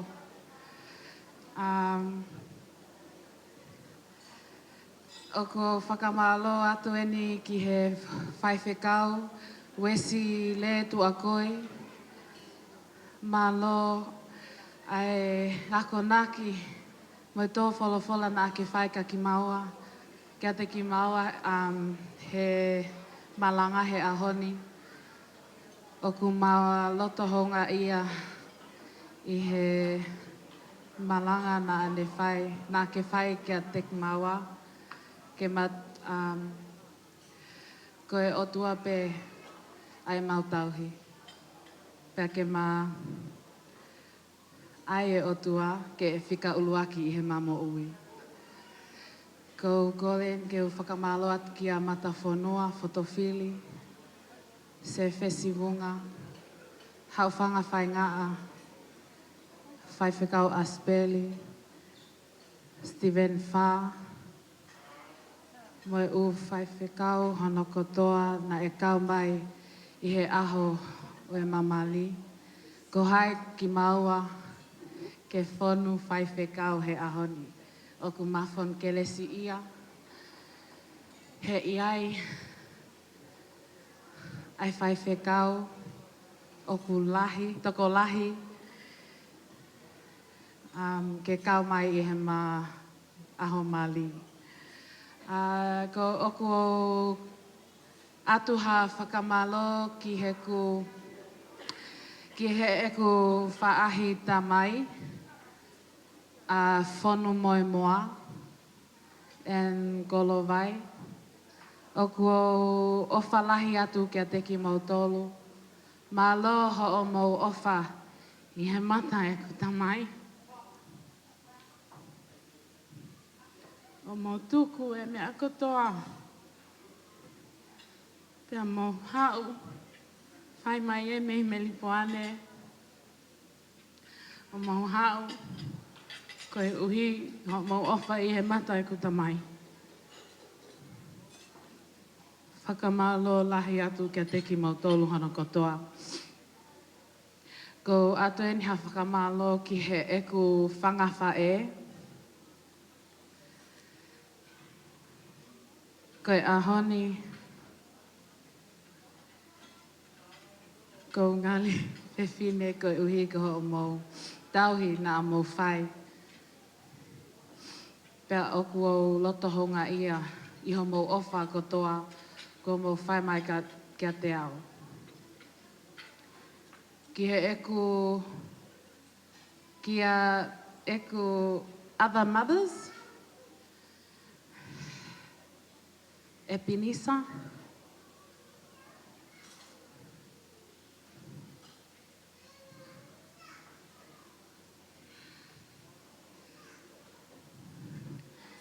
You've been there for me, my mom, my dad, and my siblings from the very first day. Kai ke lau, ho o hela ia. Ka ke tūli mui pe ke mau whae. Ka ke whai pe e mau loto. Nisa, I appreciate you. And I love you. Thank you for everything. To the best mother-in-law my brother has, Luisa Moimoi. and her sister Siale. From the day that they heard that I was getting married, they went all out. And they treated my mom like if they were sisters. Isa, Siaki, and Siale, and your children, thank you so much for everything that you do for me and my siblings. Ko uhi ko ofa I he mata ai awhale siuleka mo Kalonikakala leka. I love and appreciate you all. To ki e whaahi whae a Solomone, whakamalo lahi atu, ho'omo tauhi ai tama very talavo, ke hoko koe ku husipani tihe ahoni. And very talangofua. A mea kuloi. Whakamalo lahi atu kia teki mau tolu hono kotoa I he ofa oku mo na mo whai he ahoni. Moe, I hope e whai tāpu e kina ki mau tolu e he eki. Tu ki he ta whaaki ta mai a mone. Thank you so much. Ki he ta whaaki niue.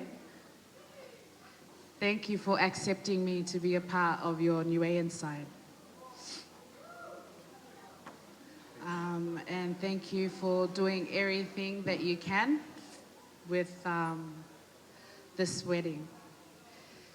Last but not least, I'm going to finish my thank yous with my siblings and my parents, and also Mone's siblings and his parents. So first off, I'd like to thank Solomone's siblings. Nanse,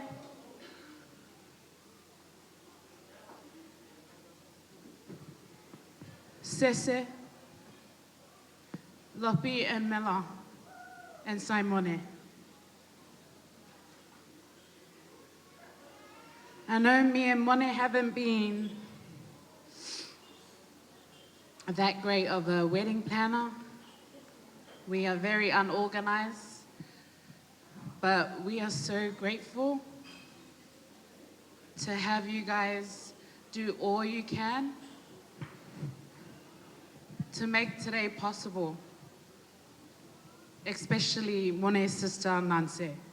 She's done so much for Solomone, and I hope Solomone learns from it and steps up. But thank you so much to Solomone's siblings. We love you, and we hope that you forgive us if we've done any wrong to you guys as well. To Solomone's parents, Silia, Mosiope, Pope,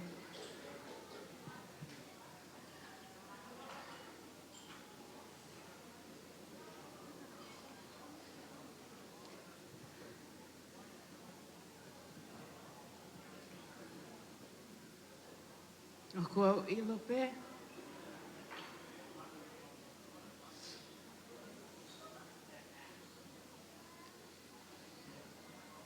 Koihala, Mama Fowai, Wauki Honey, Koihala, Nakake Fango Fua,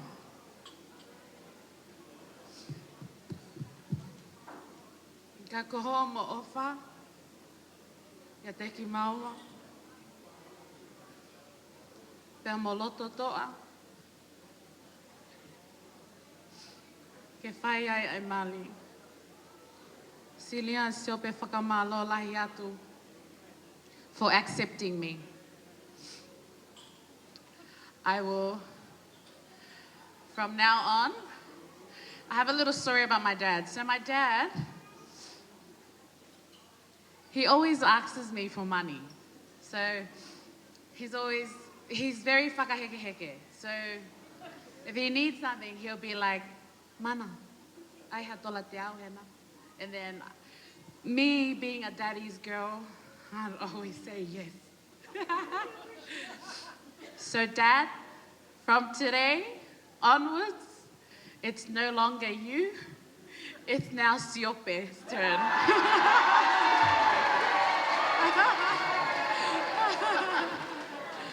So next time you want money, you have to ask Siope first.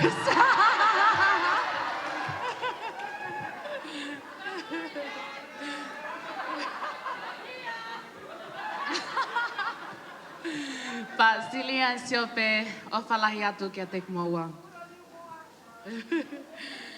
Okay, I know my speech is very long, but I really need to thank my siblings and my parents as well. So to my siblings, I have to say their names because there's a lot of them.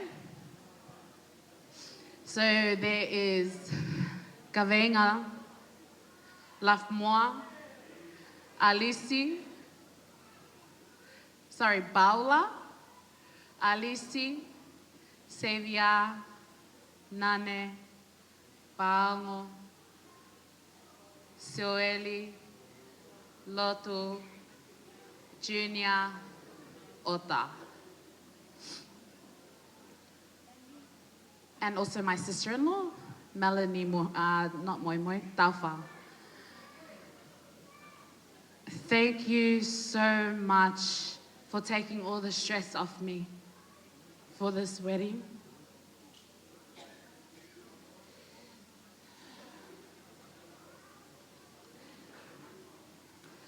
You did everything that I wanted.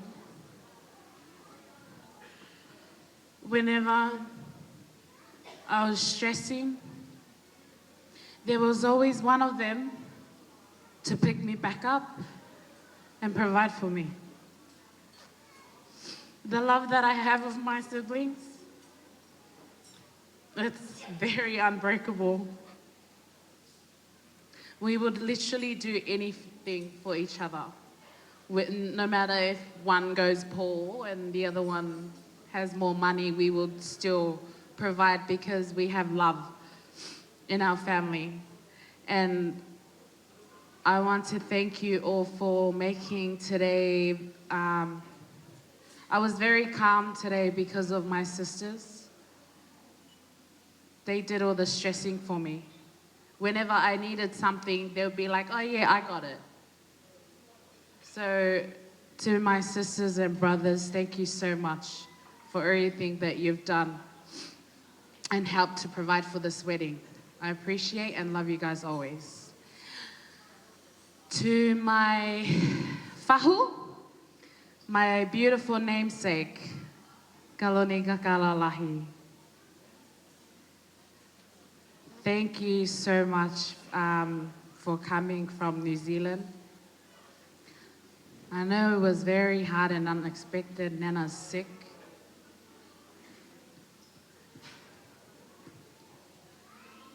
But you still made time to come. And I appreciate you always and love you always, my beautiful fahu. Last but not least, my parents.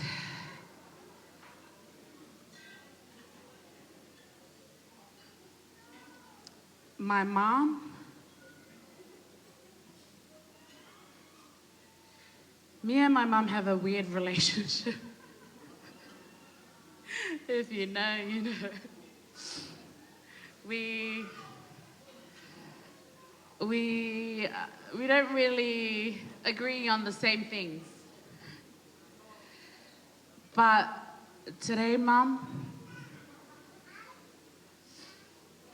you made me look so good today, even though I don't really understand any Tongan stuff that happened, but Mum, ko osi ho whaiwhatongia kia te ao.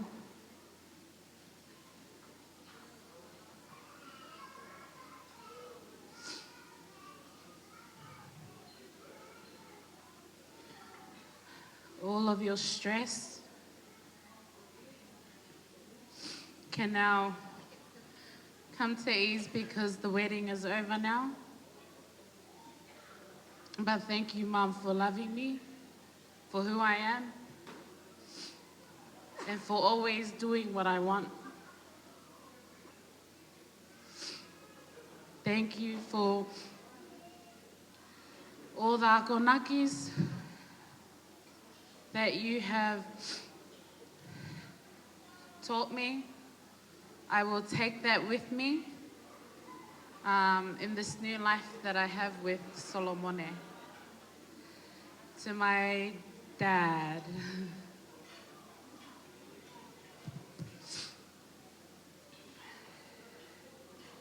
Dad,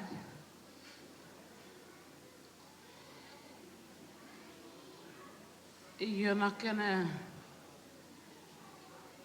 see me around at home anymore. You're not gonna hear my little hoha'a around the house anymore. And I know that you're gonna miss me. But like you said to me, alu o talango fua. And I will go and talango fua. Thank you for tauhing me and doing everything that you can for us. I appreciate you and love you. And now you can go on a little holiday and have a break. So, yeah, sorry, before I pass it on to Solomone, my little brother, his name's Latu. It's his birthday today, and I feel so bad taking his spotlight. So if it's okay, can we just sing happy birthday? Latu. Okay. Happy birthday. Ready? What's his name again? Latu. Tau hiwa I happy birthday ka Latu ka tuana sisi ia o Kaloni winga hoku to tonu ia e ahone. Ready? Happy birthday to you. Happy birthday to you. Happy birthday, dear Latu. Happy birthday to you. Happy long life to you. Happy long life to you. Happy long life, Latu. Happy long life. Hip hip. Hip hip. Hooray! Once more. Hip hip. Hooray! Sorry, one more. I just forgot to thank my church ladies and my youth. Thank you so much. I used to always whakakata before the wedding that they're my bridesmaids. And today, yes, they were a part of my bridesmaids as well.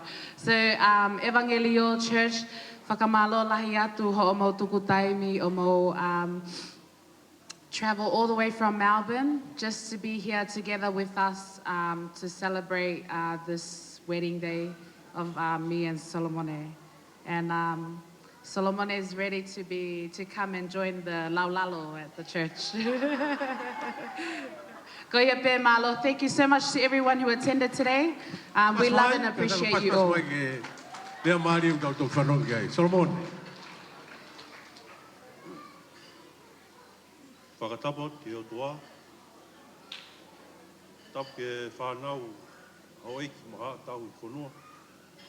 Tap ke whakakau sea. Ma whakakau.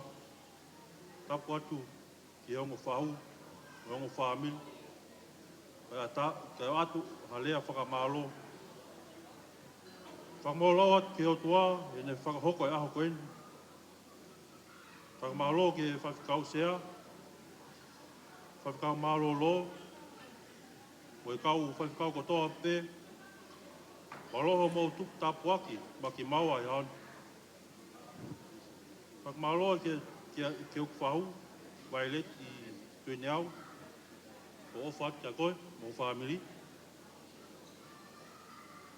Whakmalot, ki family u tamai. Kai pehe ke family whae. E kai tau lau hingoa na si ngalwa ta. Ako mau e na oflahi ke mo tolu kotoa pe.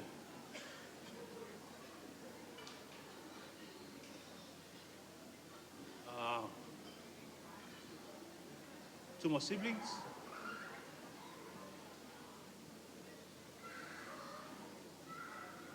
If it wasn't for you, this would not have happened. Nante, Mosese, Lopi be mo Simon. Without you, there's no me and Miller. How come you forget Mela, mate? I appreciate everything you've done for this day to happen. Please forgive me for my wrongdoings towards you.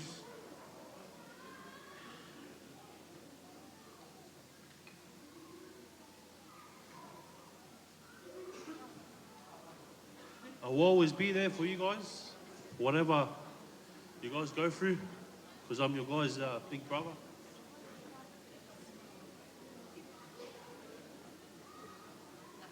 To my old man, my mom.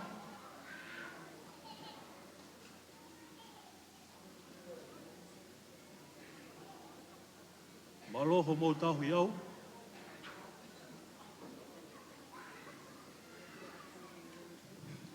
We need to be really quick because the sound system gets switched off in 5 minutes. Tamasi koe ni, tamasi talangata.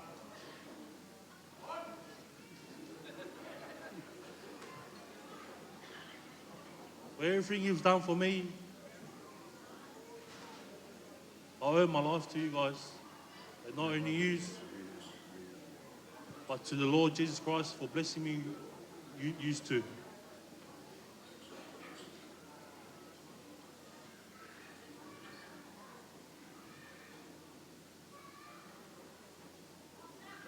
I also want to say thank you to the boys.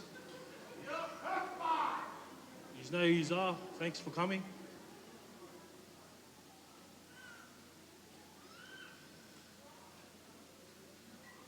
To Kaloni's family.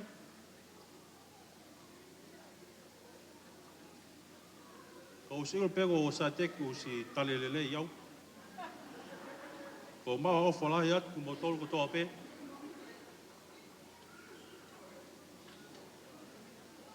Pane aha anga tau nou nou. Whakamore angi au.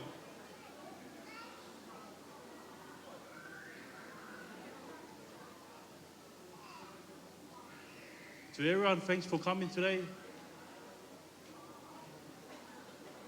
I wish you all a safe trip back home. For those who came far, hope you get home safe. Ofaatu to everyone. Malo. Sorry, last more thank you. I'd like to give a huge thank you to our two beautiful MCs for tonight. Thank you so much. You both did amazing. And we are so happy that we had our wedding day in your good hands. Thank you so much. Ofalahi atu ka moa. Malo kaloni. Ki mo ke ave ke tau mo mea ke mo mo tau tu. Ki mo ke ave ke whawhika ke whahau se tau mea. Whakire whamaro wawe pito mea ki maua. MC Poni. Simrata? We're going to keep it short and sweet because the sound system can turn off at any second. But we just wanted to say a huge thank you to everybody. We survived the night. But most importantly, everybody, I think the thanks has already been done. But I just wanted to highlight a few key people. To the live, Paula, Moimoi, our beautiful photographers. Can we get a round of applause for all our capturing? The beautiful staff here at the Limnos Clearance House. Can we give another round of applause to Chrissy and her team? Pehe Foki ki he DJ. Another round of applause for the DJ. Hange pena lau ki mua, kai na iai hato no e fua ia maua. I know that there was cut short and sweet here and there because of the time, but we just want to thank you. Mone, I'm the oldest in the Pope family, and Mone is only the second wedding in our family, so ki laka haka o Mone o talahui. Ka kou osi mate au he fie mali, sene. Ka koi mea, koi whaahinga whai loto ia e whai whekau. Oia we kalasi kehe. Ka koe ahoni kou siuage au ia ke tuka sene ia kau hola au ki melipoane. Oua!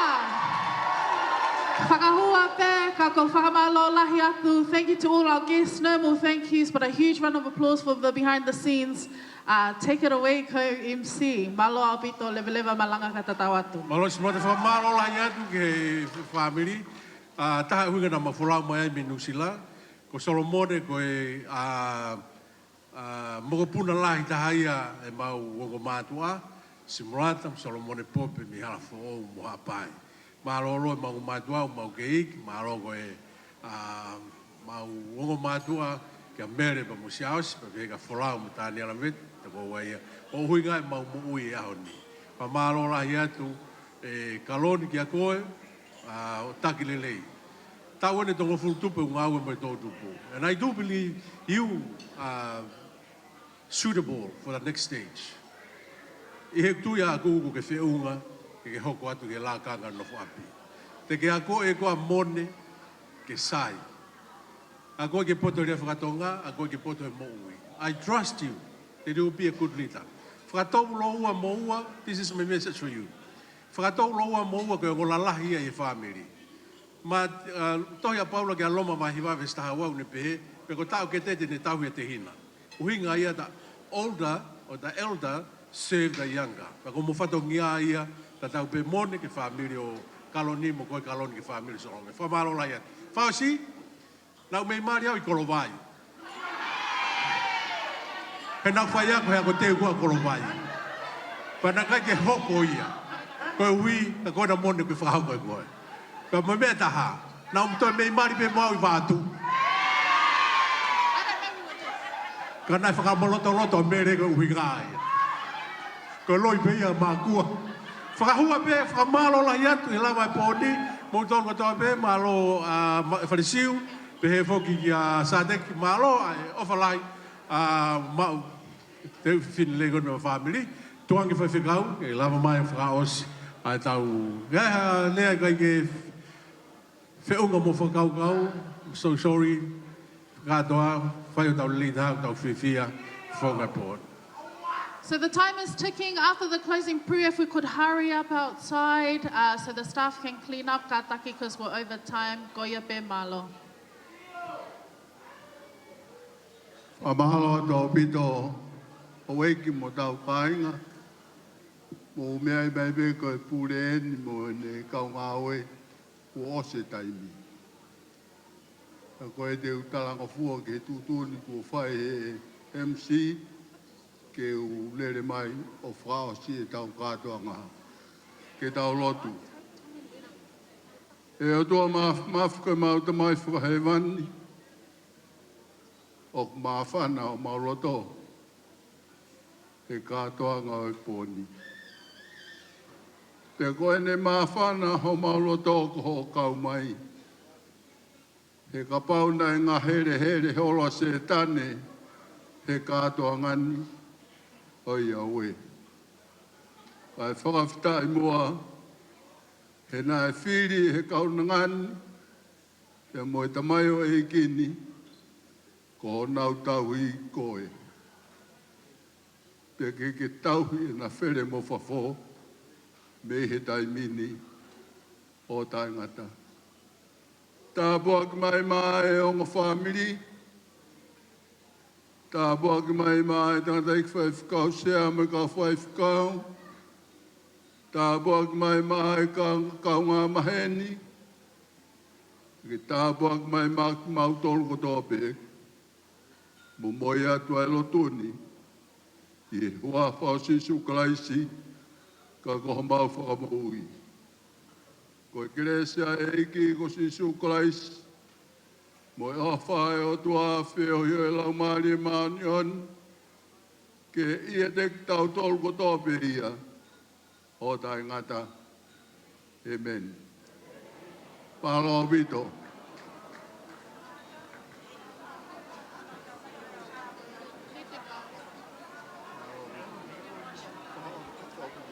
So the same entrance that you would have came in is the same exit out, Kātaki.